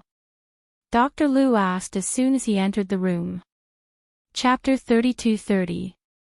After entering and seeing Yuan, Dr. Liu's heart was filled with shock. A person who was originally determined to die was now gradually recovering his vitality. This was too inconceivable. Outside the door, Dr. Liu pulled the old woman to the side and asked, which expert cured Yuan? Is she still here? He looked around the courtyard and finally his gaze fell on the tightly shut door of a room. This. The old woman hesitated and said, yes, she is. She is called the ghost doctor and is still living at home. I want to see this expert. On to you, please go and tell her. Dr. Liu said as his eyes stared at the closed room. The old woman hesitated for a moment before saying, then, Dr. Liu, please wait a moment. I will go and ask. After all, they were in the same city and she often had to ask him for help. Coupled with his connections in the city, she couldn't refuse directly. Ghost Doctor, can I come in? She knocked on the door and called out. Come in. Fengzhou said from inside the room and put away the book in his hand. The door opened and the old woman walked in and closed the door. Ghost Doctor, Dr. Liu is here. He is the doctor from the pharmacy. He can be considered a reputable person in this city. Since he came personally today, I can't drive him out. The old woman said softly and looked at Fengzhou. He said he wants to see you. I wonder. Hearing this, Fengzhou said lightly, let him go back. I won't see him. Okay. The old woman responded and went outside. Closing the door, she said to Dr. Liu who was waiting in the courtyard, the ghost doctor said she won't see him. Dr. Liu, you see. Okay. Dr. Liu didn't insist and said, Yuan's body is indeed getting better. Since that's the case, I will go back first. After saying that, he turned and left. After leaving the door, he looked back at the small courtyard and his eyes flashed slightly. Ghost Doctor. A doctor with good medical skills. The other party's skills were above his. No wonder he didn't want to see him. However, the more it was like this, the more curious he was about what kind of person this person was. Fengzhou did not take Dr. Liu seriously. Therefore, after he left, she continued to read the book. She planned to break the talisman on her left leg first.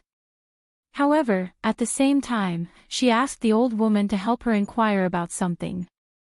That was to find out if there was anyone in the city who was seriously ill, and what kind of character the ill spoke and behaved. This was not a difficult task for the old lady. After all, when she went out to buy groceries, she would chat with some acquaintances and talk about what was new in the city, as well as some gossip. When the old lady saw that it was Fengzhou's order, she tried her best to inquire about it. After all, he had saved her son without charging a single cent. Therefore, after she helped Yuan with the third acupuncture, she heard the old woman mention that there was someone seriously ill in the city, and that it was a good family. She made up her mind to go and take a look. However, when he thought of this, he couldn't help but feel that the tables had turned. In the past, it was always people who came to her for medical treatment. Now, she was the one who went to look for someone. It was really unexpected. Now that Yuan is fine, it's time for me to leave. After Fengzhou bid farewell to the old woman, she left behind some money for her. You can keep this money. It can help you and recover. Chapter 32-31. It's alright, I've disturbed you for the past few days. Moreover, I know that you don't have much money on hand. Yuan's body is still weak, so there are many places where he needs money. Just accept this. Take it as a reward for helping me gather information for the past 2 days. Fengzhou smiled and stuffed the money into the old woman's hands. After staying here for 3 days, the old woman had killed 3 old hens in the backyard. This bit of money was nothing to her, but it could help her and her son. Holding the purse in her hand, the old woman's eyes couldn't help but redden. She looked at Fengzhou and asked, Ghost Doctor, are you going to the Qin family? I heard that second young Master Qin's illness was treated by doctors from other places, but it was useless. Moreover, the Qin family is very powerful. Although they are a benevolent family, if something happens, I'm afraid that they won't let it go easily. Yes, I know. She smiled and nodded. I'll leave first, don't worry. I have my own plans. After bidding farewell to the Yu family, Fengzhou supported herself with her crutches and left. She asked around for the Qin family's location and walked along the road. However, after walking for a while, she heard incessant cries and screams in front of her. She couldn't help but pull one of them and ask, "What's going on in front?" A man turned around and saw that it was a beautiful woman. His expression softened and he glanced strangely at her nondescript appearance and the crutches in her hand. He said, "It seems that a pregnant woman in front was bumped into by someone. The situation is not good." Hearing this, Fengjiu frowned slightly and walked forward. When she came to the front, she saw that the woman had been carried to the clinic in front. She thought about it and followed. Seeing the woman's complexion and her belly that was so big that it looked like she was about to give birth, the situation was probably not good. Since she ran into it, she should follow and take a look. Therefore, she followed him to the clinic and watched from the outside with the other onlookers. After about half an incense stick's time, she vaguely heard someone inside saying, "Only one adult and one child can be saved. Hurry up and make a decision. Otherwise, neither of them will survive." At this time, he heard a few voices arguing. A man was shouting to save the children, and a woman was saying that she wanted to save the mother. It seemed that they were arguing inside. "Look. This is the difference between the in-laws family and the maternal family. The maternal family wants to protect the mother. After all, the child can be reborn in the future. The in-laws family, on the other hand, wants to protect the younger ones. They can't bear to see their unborn offspring die." Then the man who said he would save the child is the woman's husband? That's right. He hugged his mistress in broad daylight and met his wife. He even let his mistress push his wife down. Now, he even said that he wanted to save the little one and abandon the big one. This man is too ruthless. That's normal. If the main wife was gone, wouldn't that benefit the mistress? What's more, men are all like this. They like the new and hate the old. What's so surprising about that? That's right. Didn't you see? The mistress is as beautiful as a fairy. Her willowy waist is so small that it can't be held in one hand. Compared to the main wife, her body is swollen and pregnant. Her waist is more than one circle round. How can they be compared? Chapter 32-32. When Fengjiu heard this, she saw that the argument was still going on inside, so she walked forward. Hey, who are you? What are you doing here? Can't you see that we're busy here?" Someone stopped Fengjiu and said, trying to push her away. Fengjiu raised a branch and knocked that person's hand away. She looked inside and said, "I can save both the adult and the child." When these words came out, the people who were arguing inside couldn't help but fall silent and look at her in unison. Especially the man, when he saw her, his eyes were filled with amazement. When the stout woman saw this, she hurriedly went forward. "What did you say? You can save both the adult and the child?" "That's right, I'm a doctor," Fengjiu said and nodded slightly. Quick, as long as you can save both the child and the adult, I'll definitely thank you very much." As the stout woman said this, she didn't mind that Fengjiu's clothes were tattered and brought her inside. "Dr. Liu, this young lady said that she can save my daughter and the child," the woman said to a middle-aged man inside. This middle-aged man was Dr. Liu. When he heard this, he turned around and his eyes flashed. "You're the ghost doctor?" When he went back, he had people ask around and found out that a person who used a branch as a walking stick and wore tattered clothes like a beggar had followed Yuan's mother home. The person in front of him seemed to be that person. Fengjiu glanced at Dr. Liu and calmly replied, "N." Hearing this, Dr. Liu's eyes lit up. "I heard that the ghost doctor's medical skills are high, but I didn't think that she would be so young. Since the ghost doctor said that she has confidence, then she must have confidence." As he spoke, he said to the woman and man, "You've met a benefactor today. If the ghost doctor can help, both the adult and the child should be saved." Although he had never seen her treat someone, he was the one who treated Yuan, so he naturally knew the situation. To be able to save someone who was on the brink of death and dare to call herself the ghost doctor, it could be seen that her medical skills were extraordinary. Therefore, it could be said that when she said that she could save him, he did not have the slightest doubt. Hearing this, the woman couldn't help but be overjoyed. Then I'll have to ask the ghost doctor to quickly save him. I'll repay your kindness later. The rest of you can leave first. This madam will stay. She asked the others to leave and let the stout woman stay. Ghost doctor, I wonder if I can stay and help. Actually, he wanted to see with his own eyes how the ghost doctor saved people. I'm afraid it's inconvenient. Fengzhou said faintly as his gaze fell on Dr. Liu. Dr. Liu, you can leave first. My daughter and grandson can't wait any longer, the woman said as she urged him to leave. After all, she was worried that it would affect her daughter if he delayed any longer. Seeing this, Dr. Liu turned around and walked out. In the medicine hall's cubicle, one could faintly hear the sound of people walking around and shouting for hot water. Other than the stout woman, no one outside knew what was going on inside. They only knew that as time passed, cries of pain came from inside. About an hour later, a baby was born. The cries of the baby shook the hearts of the people outside. The man couldn't help but rush in. When Dr. Liu saw this, he followed in. Chapter 32-33.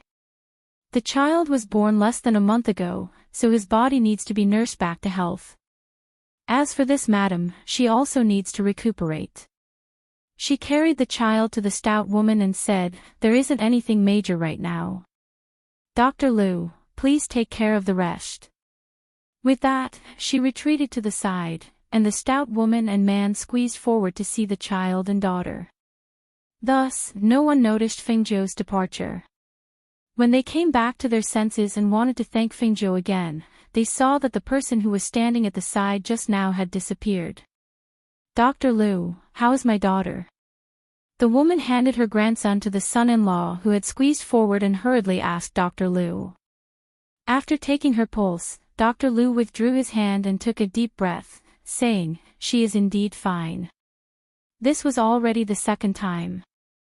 He had no way of dealing with Yuan, but he was saved by the ghost doctor. Now, it was the same here. This woman's breathing was clearly very weak and she had no strength to give birth to the child, but in the end, she still gave birth to the child and saved her life. He couldn't help but admire the other party's medical skills.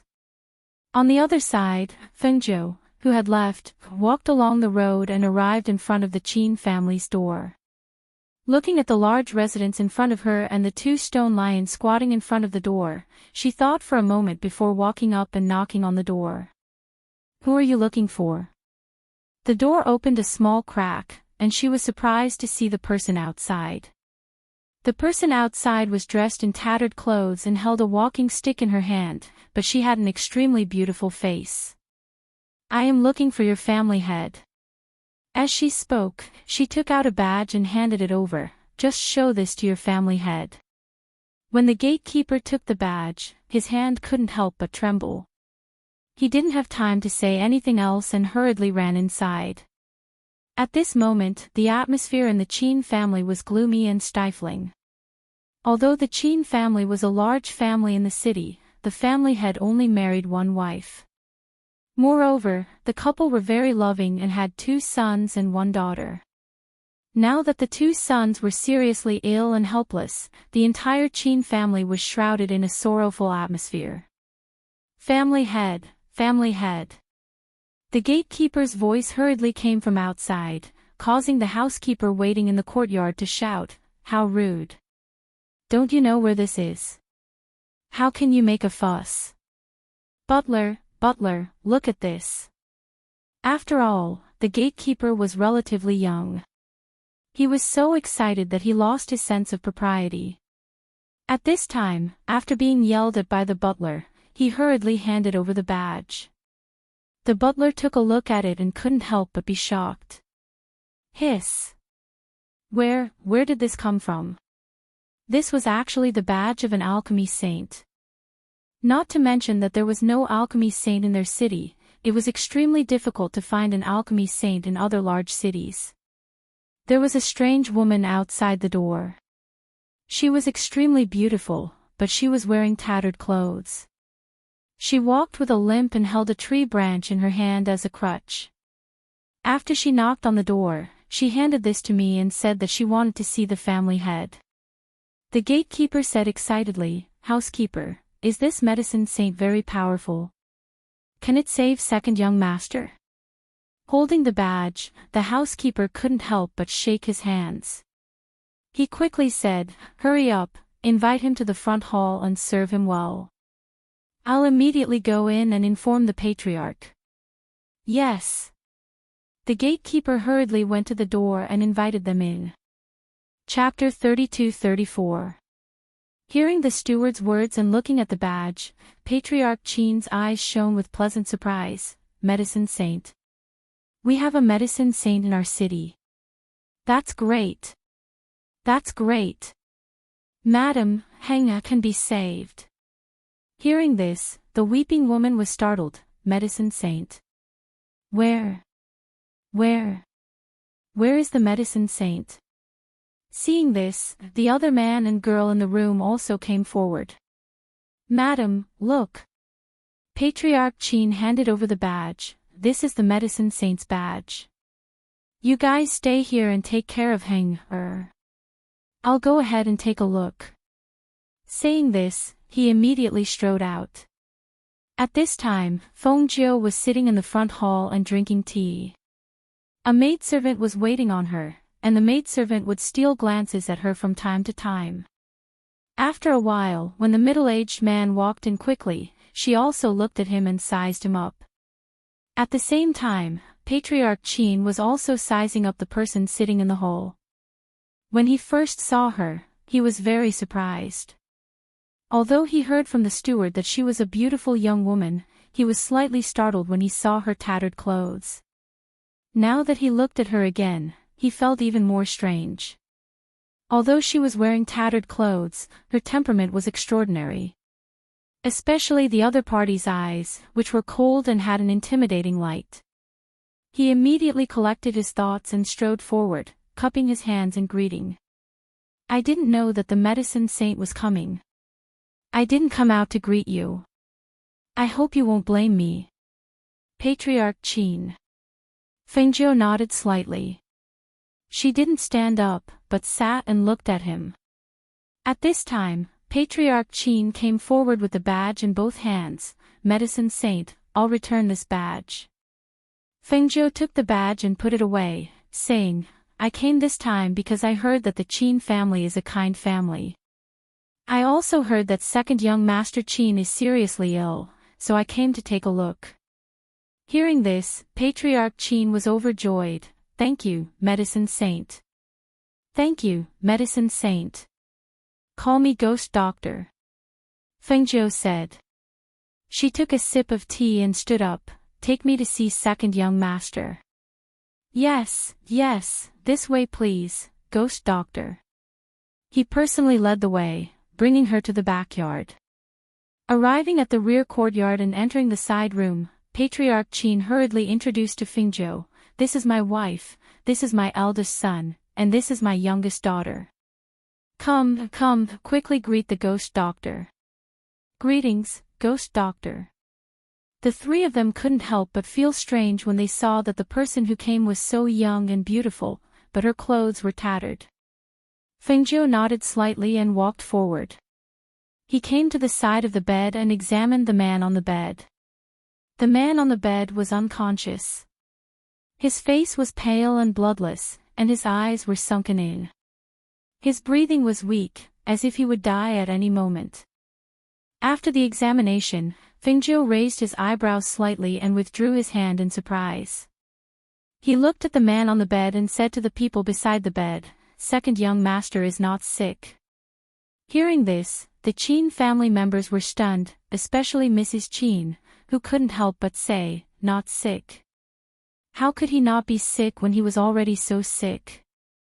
Did the Ghost Doctor make a mistake?" "Madam, don't be rude." Patriarch Qin was shocked and hurriedly stopped her. He said to Fingzhou, "My wife was too worried and offended you with her words. Please don't take offense, ghost doctor." The dignified medicine saint wasn't someone who could be questioned by just anyone. Moreover, she only said that he wasn't sick and didn't say anything else. Chapter 32-35. Hearing this, Qin family head took a deep breath and said, "Ghost doctor, please explain. If he isn't sick, then what is the cause of this situation?" Fengzhou looked at them and said, "An evil spirit is close to the body, and it is caused by an external evil spirit entering the body. Second young master is born with meridians, and it is easy for him to attract evil spirits. Looking at his situation, he has been ill for at least 1 or 2 months. Now that he is at the final stage, if the evil spirit succeeds, second young master won't be able to live." She continued, "However, if this situation was seen by any doctor, they would say that he is seriously ill.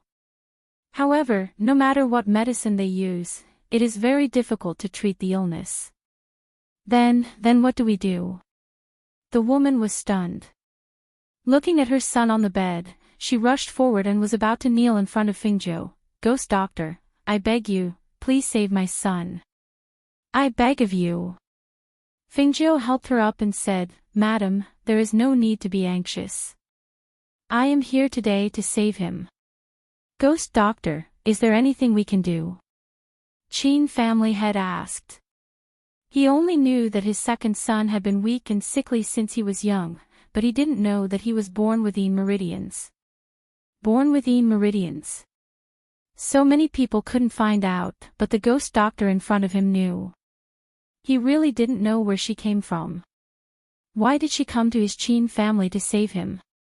It is said that the higher the rank of a doctor and alchemist, the harder it is to invite them.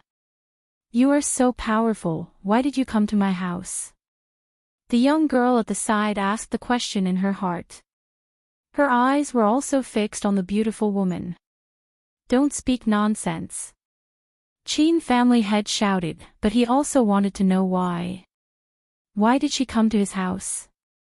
Hearing this, Fingzhou smiled. "It is normal for you to find it strange. After all, I usually don't come to your house to treat people. However, in the end, my master asked me to come out and gain experience. He asked me to treat 100 seriously ill people, and the people I treat must not be evil people. Therefore, after asking around, I came to your house." She smiled and looked at the young girl, asking, "Am I clear enough? What else do you want to ask? You can ask all at once." The young girl's face turned red, and she looked at her with some embarrassment. After thinking, she asked, "Why are you wearing these clothes? Don't all girls like pretty clothes?" Hearing this, Fingzhou chuckled.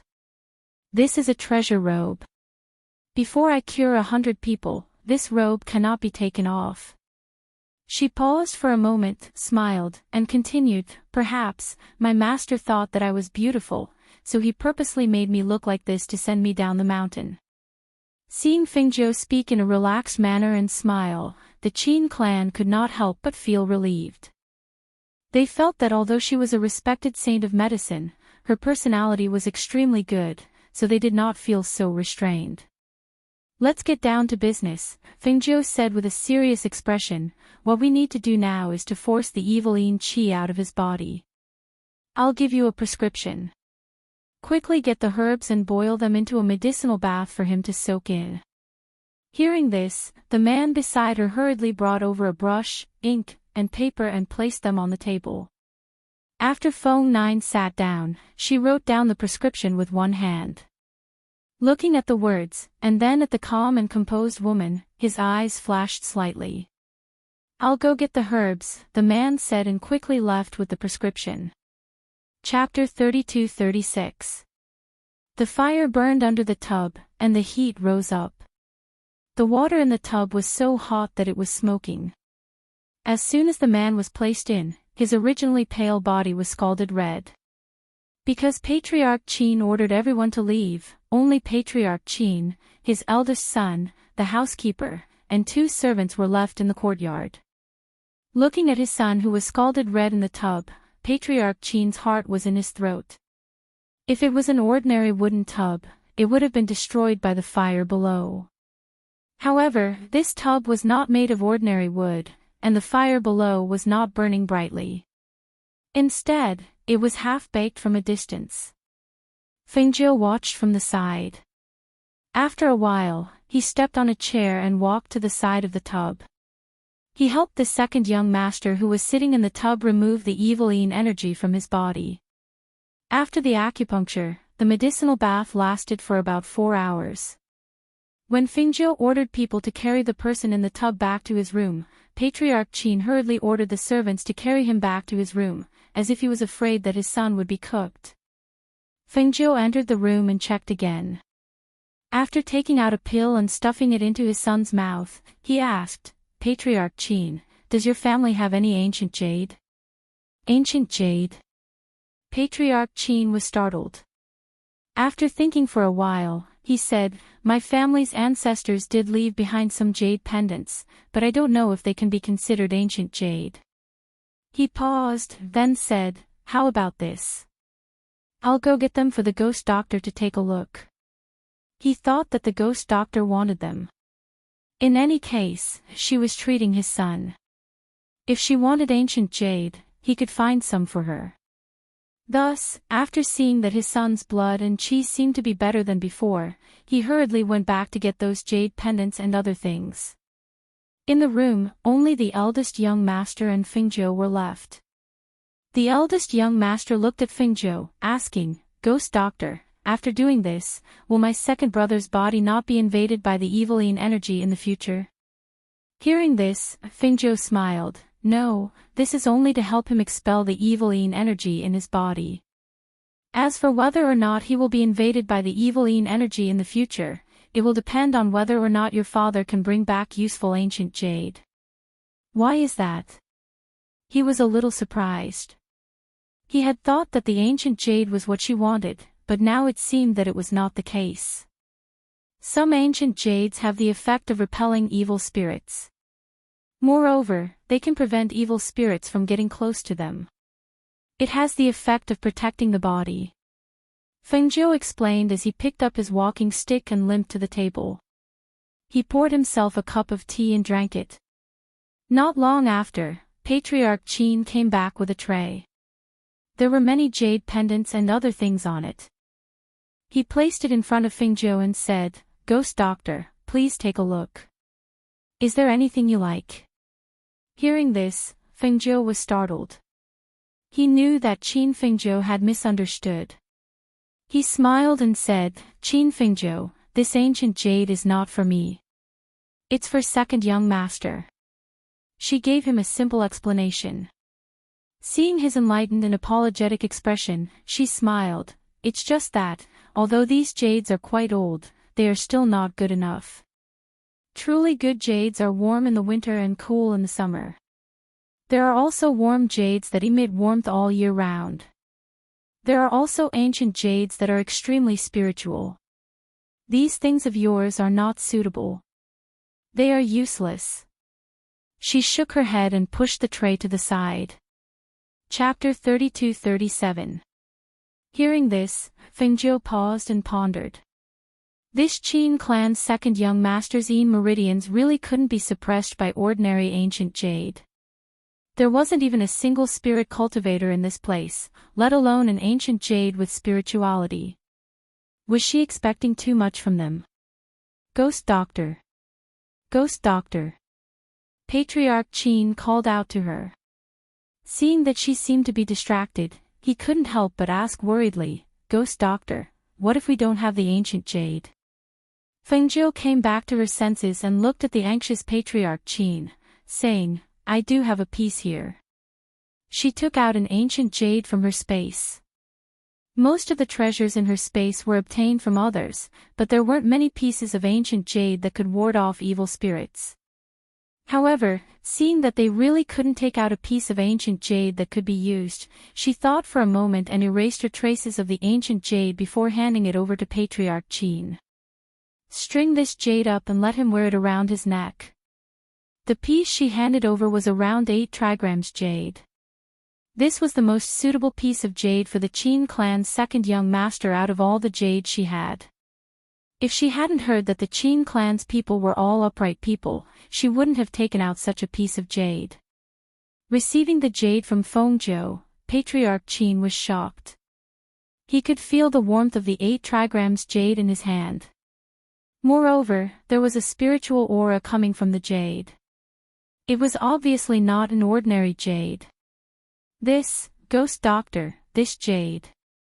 He wanted to say that this jade was too precious and they didn't dare to accept it, but he couldn't say it.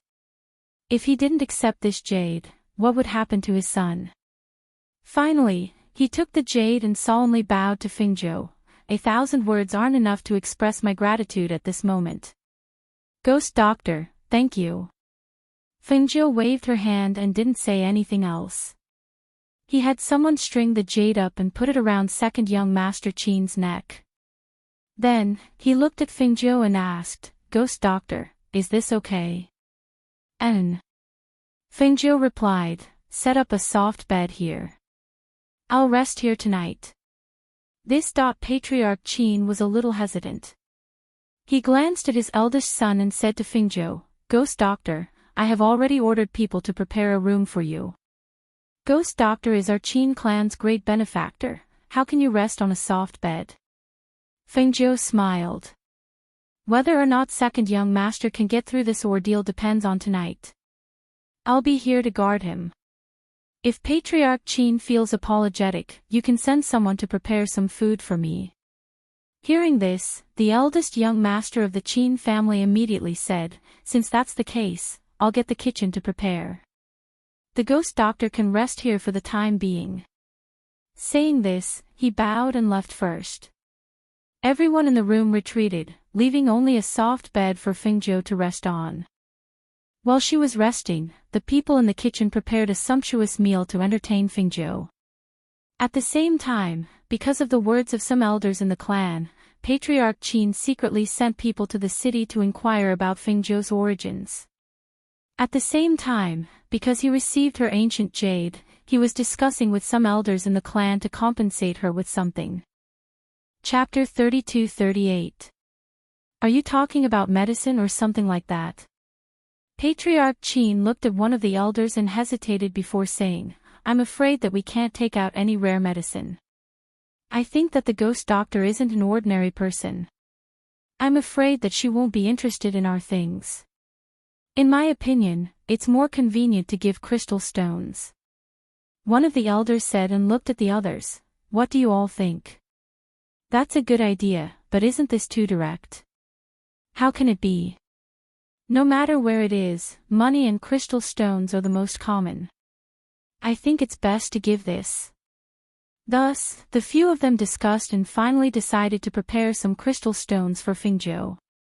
Firstly, it could be used to pay for the treatment, and secondly, it could be used as a return gift. In the room in the backyard, the kitchen staff sent the dishes to Fengzhou's courtyard. When Fengzhou, who was originally resting in the room, heard the noise outside, she came out of her room and sat down at the stone table in the courtyard, eating her dinner unhurriedly. Patriarch Qin and eldest young master Qin accompanied her in the courtyard. When she was full, Patriarch Qin asked, Ghost doctor, are these dishes to your taste? And they're all good. Fengzhou replied, wiping the corners of her mouth as she stood up, I'm going back to my room. You all should go back and rest too. Patriarch Qin saw that she was going to leave and swallowed the words that were about to come out of his mouth. He only signaled the servants to clean up the table and left with his eldest son. Not long after they left, the people who were sent to inquire also returned. Patriarch, this subordinate has asked around in the city and found out that the ghost doctor only arrived in our city a few days ago. However, after she arrived in the city, she saved. The secret guard reported the information he had gathered to the Patriarch on the main seat. After Patriarch Qin heard the secret guard's words, he was secretly shocked, but at the same time, he also knew that if the ghost doctor could save those two people, she must be able to cure his son. However, there was also a trace of surprise in his heart. No one actually knew where the ghost doctor came from. It was as if she appeared out of thin air, but had such shocking abilities. It was really strange. That night, no one in the Qin clan could sleep peacefully, especially the Qin clan master and Madame Qin. Patriarch Qin, who was standing by the window with his coat on, sighed softly and turned back. He paced back and forth in the room, restless. The ghost doctor had said that it would depend on whether or not Hing Er could make it through the night. It probably wouldn't be that simple. Could it be that something evil would come tonight? Thinking of this, he had the urge to go to the courtyard to see what was going on, but thinking of the ghost doctor's instructions, he could only give up in the end. Even so, his heart was still concerned about the situation over there. Master, do we need to go and take a look at Hing Er? With only the ghost doctor standing guard there, my heart is in a mess. I'm very worried. Tell me, if something happens, the ghost doctor is only a woman. How can she handle it? Madame Qin didn't even take off her coat. She paced back and forth in the room, looking outside from time to time. She had made up her mind that if there was any movement in the courtyard, she would rush over to take a look immediately. However, she was still quite a distance away, so she couldn't see the situation in the courtyard. She felt very uneasy. Chapter 32-39. On the other side of the courtyard, Fengjiu was resting on a soft couch in the room. As the night deepened, the outside was completely silent. Not a single sound could be heard. There was no light in the room and it was pitch black. Hence, Fengjiu was lying on the soft couch. If one did not pay attention, it would be difficult to notice that there was another person there. After midnight, the rustling sound of leaves rustling in the wind could be heard from outside. There was also a faint sound of the wind patting on the door and windows. The night breeze blew in through the cracks in the door and the half-opened windows. It was icy cold and seeped into one's skin, causing one to shiver involuntarily. The room was completely silent. Fengjiu, who was lying on the soft couch, had already opened his eyes. His pair of clear eyes quietly looked into the pitch-black room. She retracted her aura and silently blended into the room. Only when she saw a few faintly discernible figures fighting to be the first to enter the room did she narrow her eyes and stare at the few phantoms in front of her. This brat's body is about to die. Let me use this body. No. We've already agreed that this is mine. How can that be? This kid looks like he's about to die. I should be the one who put in the most effort. This body of his is naturally the most suitable for me to use. I'll do it, I'll do it. One of the phantoms said and pounced forward. However, when the transparent figure pounced forward, it was repelled by a dazzling 8 trigrams that emitted a golden light. The phantoms pounced forward and did not leave any room for maneuver. This pounce used up all of their strength. Hence, their entire figure was struck by the light from the 8 trigrams and instantly disappeared into the air, leaving behind only a blood-curdling scream that reverberated in the air. Hearing such a scream in the middle of the night shocked the Qin family members so much that they wanted to rush over to take a look. However, when they remembered Fengjiu's instructions, they could only suppress the worry in their hearts and continue to wait. Meanwhile, in the side room, the unexpected scene shocked the few phantoms. They stared blankly as one of the phantoms disappeared into the air. Their eyes were filled with fear and they all took a few steps back. What's going on? This brat has a treasure on him. We can't get close. You didn't have any last night. How come you have a treasure on you tonight? Who did this? The phantom spoke and tried to move forward again. However, it was the same this time. Before they could touch the person lying quietly on the bed, they saw a light emitting from his chest and bouncing them away. Hiss! How strange! This brat is wearing an 8 trigrams ancient jade on his chest. One of the ghosts said hatefully. He was somewhat unwilling to let go of the body that he had guarded for so many years. Then what should we do? We can't get close to this kid. We can only leave first and think of a way. That ancient jade is very powerful. It's not an ordinary jade. If we force our way in, I'm afraid we'll end up with our souls scattered. Then let's go first. The ghosts were discussing about leaving, but at this moment, a gentle voice with a hint of laughter was heard. They were so shocked that they let out a low cry and quickly gathered together. Since you're here, why are you in such a hurry to leave? Fengjiu stared at the phantoms with great interest. The corners of his lips curled into a devilish smile. Chapter 3240. It was a woman. She was dressed in tattered clothes but had a beautiful face. She was lazily lying on the soft couch with a walking stick by her side. She stared at them with a teasing and evil charm. Being stared at by this woman's cold eyes, they couldn't help but be shocked and instinctively wanted to run. However, just as they were about to float out of the room and quickly leave, the woman's voice sounded.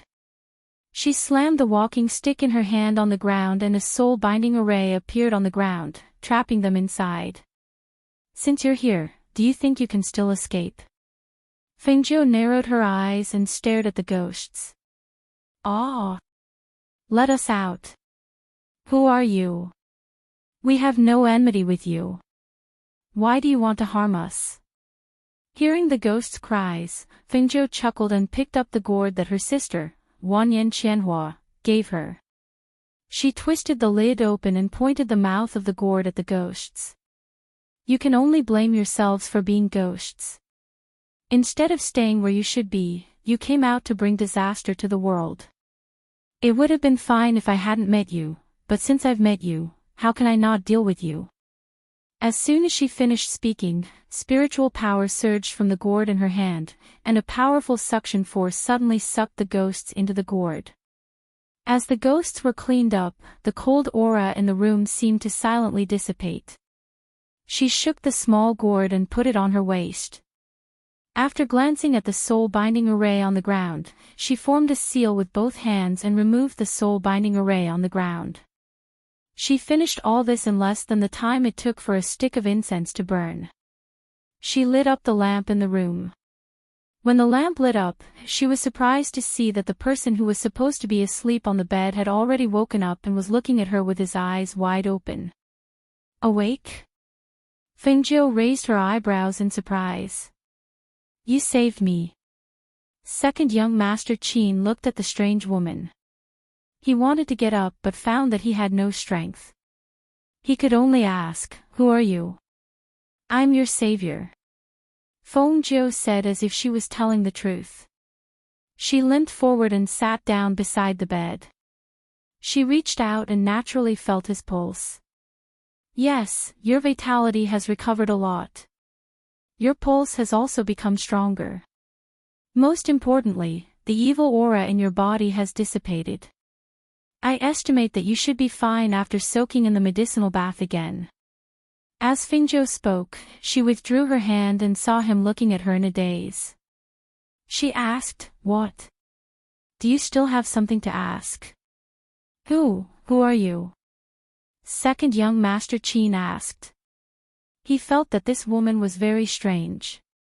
She was actually in the same room as him in the middle of the night. Moreover, she had a calm expression. And the scene just now, Fengjiu stood up and looked at him with her walking stick in one hand. You can call me Ghost Doctor. As she spoke, she turned around and lay down on the soft couch. She took a blanket from the side and covered herself with it. She closed her eyes and rested. Have a good night's sleep. When you wake up tomorrow, you'll find that your body has recovered a lot. Fengjiu narrowed her eyes as she spoke. She ignored him and went to sleep. Naturally, she forgot to inform the Qin clan members who couldn't sleep and were waiting. As a result, she made them wait for an entire night. It wasn't until the next day that Patriarch Qin and the others hurried to the courtyard when the sky brightened up. Chapter 3241. Hearing his father's voice from outside, second young Master Qin, who was lying in the room, was stunned. His father. How could his father let a woman stay in a room alone for an entire night? Even if it didn't mean anything to him, the other party was still a woman. This would damage her reputation. At this moment, the woman lying on the soft couch stood up and walked out with her walking stick. The door opened and he heard his father's careful voice. "Ghost doctor, how is my son? Is he all right?" Fengjiu yawned and said, "You can boil the medicine again today. There's no need to boil it, just let him sit in the bathtub and soak. When the water turns cold, change it to hot water." As she spoke, she paused and said, "Didn't you arrange a courtyard for me? Find someone to bring me there." "Yes, yes." He hurriedly turned back and said to his eldest son behind him, "Bring the ghost doctor over personally." "Ghost doctor, this way please." Eldest young Master Qin gestured for her to leave. Fengjiu nodded slightly and followed him out of the courtyard to another courtyard. After she left, Patriarch Qin, Madame Qin, and the others all rushed to the side room. When they saw their second son who had already woken up, they were extremely excited. That's great, that's great. It's good that he's awake, it's good that he's awake." Patriarch Qin said excitedly. For a moment, he didn't know what to say and just nodded happily. Mother was worried to death. "Quickly let mother take a look." Madame Qin quickly walked forward and looked him up and down. She couldn't help but cry. "You've been unconscious for days and nights." Mother was worried to death. Second brother. The young girl also happily squeezed forward and called out, "Father, mother." Second young Master Qin called out from the bed. Because his body was weak, his voice was weak. He lay on the bed and asked, "Father, who was that person just now?" "She's the ghost doctor. She saved you." Patriarch Qin briefly explained the situation to him. On the other side, eldest young Master Qin also came over after sending Fengjiu to rest. Entering the side room, he strode towards the inner room. Seeing that his second brother had already woken up, he couldn't help but reveal a smile. "The ghost doctor really has a way. I didn't think that second brother would be able to wake up so quickly. This is really great. Big brother. Second brother, your body is weak. You should take care of yourself first. Don't worry, the ghost doctor said that as long as you take care of your body, there won't be any big problems in the future." On this side, their family was gathered together. On the other side, Fengjiu was lying on the bed, flipping through books on talismans. She flipped through them all morning, until it was almost noon. The corners of her lips curled up slightly, revealing a smile. "You still won't let me find it." She turned over and got off the bed. She limped over to the table and sat down. She took out cinnabar and talisman paper from her space and began to draw talismans according to the instructions in the book. Her first attempt was unsuccessful. However, after wasting more than 10 talisman paper, she finally drew a talisman that could be cracked. "I have to try." There was a bit of eagerness in her eyes. She stretched out her weak leg and rolled up her trousers. She held a talisman between her two fingers. With a thought, a flame shot out from between her fingers and ignited the talisman. Crack! Chapter 32-42. At the same time, the bark-like thing on her hand also disappeared along with the mark. Seeing that the bark on her hand had disappeared, she stretched out her left leg and kicked it. As expected, she regained her strength and senses. Seeing this, she couldn't help but chuckle. "This old man, does he think that I can't solve it just because of this? He's underestimating me too much." She stood up and practiced a set of Tai Chi in the room. After moving her muscles and bones, she felt refreshed. However, looking at the clothes on her body, she frowned and studied it left and right. She murmured, I don't believe I can't take off these clothes. She didn't use any other methods. Instead, she called for the people outside to prepare water for her bath. Then, she came to the bathtub and urged the life flame in her body. Once the flame on her body burned, it didn't take long for her clothes to be completely burned away, revealing her snow-white skin. Simple, direct, and violent. She smiled with satisfaction and stepped into the bathtub to take a good bath. At the same time, Dan Wang in Dan Wang's valley seemed to have sensed something. He opened his eyes in meditation and a trace of surprise flashed across his wise eyes. This little girl actually broke my talisman. She even knows this. What a surprise. After taking a bath, Fengjiu changed into her favorite red robe. It was a simple outfit, but it revealed an extraordinary aura. Ghost Doctor. When Patriarch Qin's voice came from the courtyard, she opened the door and walked out. She, who was dressed in red, didn't need the tree branch as a walking stick and didn't wear those tattered and dirty clothes. When she walked out like this, the two people in the courtyard were stunned. They were somewhat startled and also somewhat stunned. Ghost Doctor. Patriarch Qin looked at her in surprise. Her face was not bad, but her tattered clothes and the way she walked with a limp, why, did it seem a little different? When Patriarch Qin looked at the beautiful and cold woman dressed in red, his eyes couldn't help but flash. The shock in his eyes couldn't be concealed. He knew that she was extremely beautiful, but he didn't expect that a person with the same face would have such a different aura after changing her clothes and throwing away her walking stick. Fengjiu raised his eyebrows and raised his voice slightly. His drawn-out voice and lazy reply made the young master of the Qin family's heart skip a beat. He couldn't help but lower his eyes and didn't dare to look at him. Patriarch Qin, on the other hand, calmed himself down and said, Ghost Doctor, how much longer does my second son have to soak in there? You've been soaking in that medicinal bath ever since the Ghost Doctor came this morning. Will your body be able to take it if you continue to soak in it? Fengjiu looked at the sky and said, I'll go with you to take a look. As he spoke, he walked out. Patriarch Qin and Patriarch Qin naturally followed behind. Looking at the Ghost Doctor who walked in front with light steps and seemed to be in a good mood, the father and son looked at each other and suppressed the doubts in their hearts. Fengjiu arrived at second Patriarch Qin's courtyard. The moment she entered, she saw that Madame Qin and young Miss Qin were also there. As expected, they all had shocked expressions when they saw her. Chapter 32-43. Ghost Doctor, isn't it inappropriate to go in now? Heng Er is soaking naked in the bathtub, this. Actually, she was only worried that the Ghost Doctor was a woman. If this spread, it would be bad for her reputation. After all, men wouldn't be at a disadvantage in this kind of thing. Hearing this, Fengjiu turned around and smiled wickedly. Naked? It's fine, it's not like I haven't seen your second young master naked before. Hearing this, Madame Qin was stunned and didn't know how to react. This was different from what she had imagined.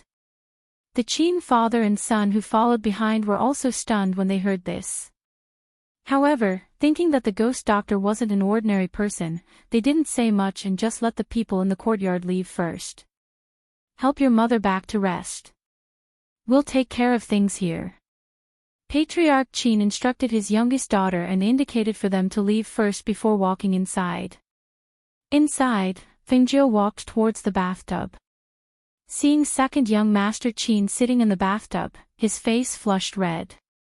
Men and women are different. How can you come in like this? Fengjiu glanced at him. Don't worry, in my eyes, you're not a man yet. Indeed, she only treated this person as a patient and didn't treat him as a man. Moreover, it was just a man's body. Her husband's body was the real deal. Others were just a so-so in her eyes. Hearing this, second young master Qin's face flushed red, but he didn't know what to say. He could only stare at her. He had never seen a woman like her. It was really, really outrageous. Give me your hand. As Fingzhou spoke, she didn't actually get too close to the bathtub.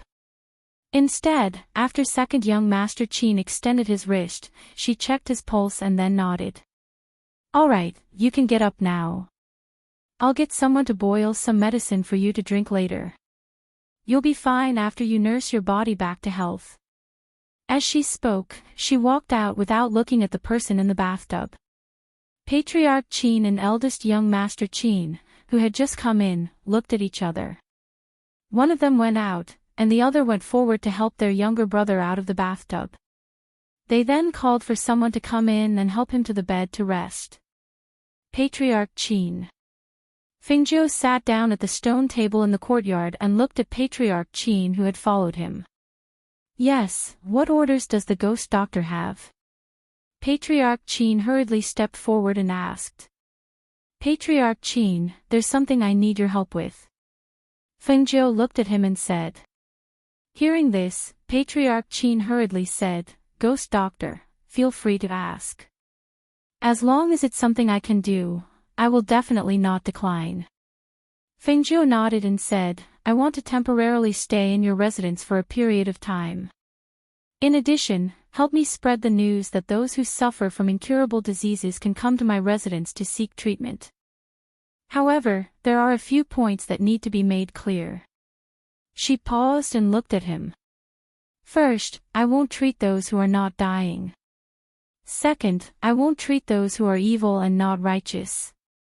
Third, I won't treat those who are not pleasing to the eye. Also, there are only 97 slots for treatment. Hearing this, Patriarch Qin was startled. Then, he recovered and replied, Yes, I'll arrange this immediately. After Patriarch Qin agreed, he left first. He planned to personally arrange this matter and couldn't be careless. After he left, eldest young Master Qin also walked out and came in front of Fingzhou. Chapter 32-44. Fingzhou glanced at him, asking, Is there a problem? That old man had told her not to look for him, and that she could only rely on luck. Pfft.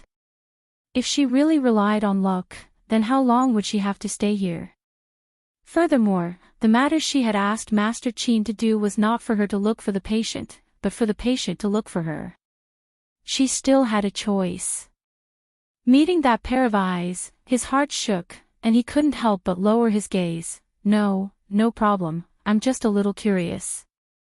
Hearing that, Fingzhou chuckled lightly, playing with her hair, saying carelessly, It's better not to have curiosity, especially when men are with women. Don't be curious, because once you're curious, you'll want to investigate, and if you're not careful, you'll be consigned to eternal damnation. This is not a good thing. Hearing that, a trace of panic flashed across eldest young Master Qin's eyes, and his face turned pale. He didn't even dare to look at Fingzhou, only lowering his head, saying, Yes, the ghost doctor's teachings are right, I'll remember it. I remember that I still have matters to attend to, so I'll take my leave first. Saying that, he bowed, and hurriedly left the courtyard. Looking at his back, he even looked like he was fleeing. Fingzhou glanced at the departing figure, and calmly retracted her gaze. How could she not know the change in eldest young Master Qin's eyes when he looked at her? If it weren't for the fact that this family had a good population, she wouldn't have stayed here and used them to do things. The second young master of the Qin family, who was resting on the bed in the room, was now lying on the bed and staring blankly at the ceiling. The conversation outside had not been hushed, so it had reached his ears. Hearing the warning contained in the careless voice, he slowly closed his eyes after being stunned for a moment. Actually, it was normal for eldest brother to be curious about the ghost doctor. Not only eldest brother, he was also curious as to why such a woman would appear here. Curious as to what kind of person she was. Curious as to everything about her. However, she was right, it was best not to be curious about things that one shouldn't be curious about, especially a man's curiosity about a woman. If one didn't restrain their curiosity, the more curious they were, the more they would want to understand such a person, and the more they would want to know everything about her. Of course, no matter who it was, they all understood that a woman like the ghost doctor was definitely not an ordinary woman, and definitely not a woman they could covet. Fengjiu didn't mention it again, and the eldest young master of the Qin clan didn't dare to probe further. 2 days later, more and more people came to the Qin clan residence. Fengjiu did not check the patients one by one. Instead, he instructed the Qin clan's patriarch to check the patients' backgrounds. With the Qin clan's patriarch checking the patients' backgrounds, things went smoothly. In the blink of an eye, 10 days had passed. During the 10 days that Fengjiu stayed in the Qin family, she had cured many people. Because of this, some people from other towns came over after hearing the news. However, due to the strange request of the 3 people who failed to be cured, there were not many people who could be cured by her. On this day, after treating the last patient of the day, Fengjiu wrote down a number in her notebook. Looking at the number, her eyes flashed. Chapter 32:45. After finishing her business, she returned to her room, closed the door, and flashed into the space. During this period of time, she arranged the treatment to be done during the day. At night, she would enter the space to study the pill formula that the old man gave her. During this period of time, she had gained some insights. Tonight, she wanted to try and see if she could refine the pill. Thus, after entering the space, she began to make preparations. At this time, in front of the Qin clan's door, a group of people quickly surrounded the Qin clan. The leader of the group stared at the Qin clan with a gloomy face. He raised his hand and signaled for someone to go up and knock on the door. Open the door. Quickly open the door. This group of people came in a menacing manner. Moreover, their bodies were filled with hostility. Along the way, many people followed behind them to watch. When they saw that these people had surrounded the Qin clan's mansion, some people secretly sucked in a breath of cold air and quietly retreated a few steps to open up some distance from these people. Strange, these people don't seem to be people from our city. Are they from somewhere else? A man said. He looked at these people who were filled with hostility with astonishment. He felt that these people's murderous aura was very heavy. It was even heavier than the smell of blood on the bodies of ordinary black martial cultivators. I think they are people who just entered the city. As soon as they entered, they went around asking about the Qin clan's location. I wonder if they are the Qin clan's enemies. A person next to him said in a low voice. His gaze also fell on the people in front of them. These people's murderous aura is very heavy. They don't look like ordinary people, nor do they look like people from aristocratic families. Ah! Look at the symbol on their clothes. Aren't they people from the 7 Martial sect on Forai Mountain? 7 Martial sect. Hearing this, some people took a closer look. Sure enough, they saw the 7 Martial sect symbol on their clothes. They couldn't help but be astonished. Why are people from the 7 Martial sect here? What do they want to do? This 7 Martial sect is one of the most prominent factions in the nearby cities and towns. It is said that they have a lot of disciples and their strength is not weak. Although they are not aristocratic families, they are quite popular in the surrounding cities and towns. Even those aristocratic families have to give some face to the 7 Martial sect.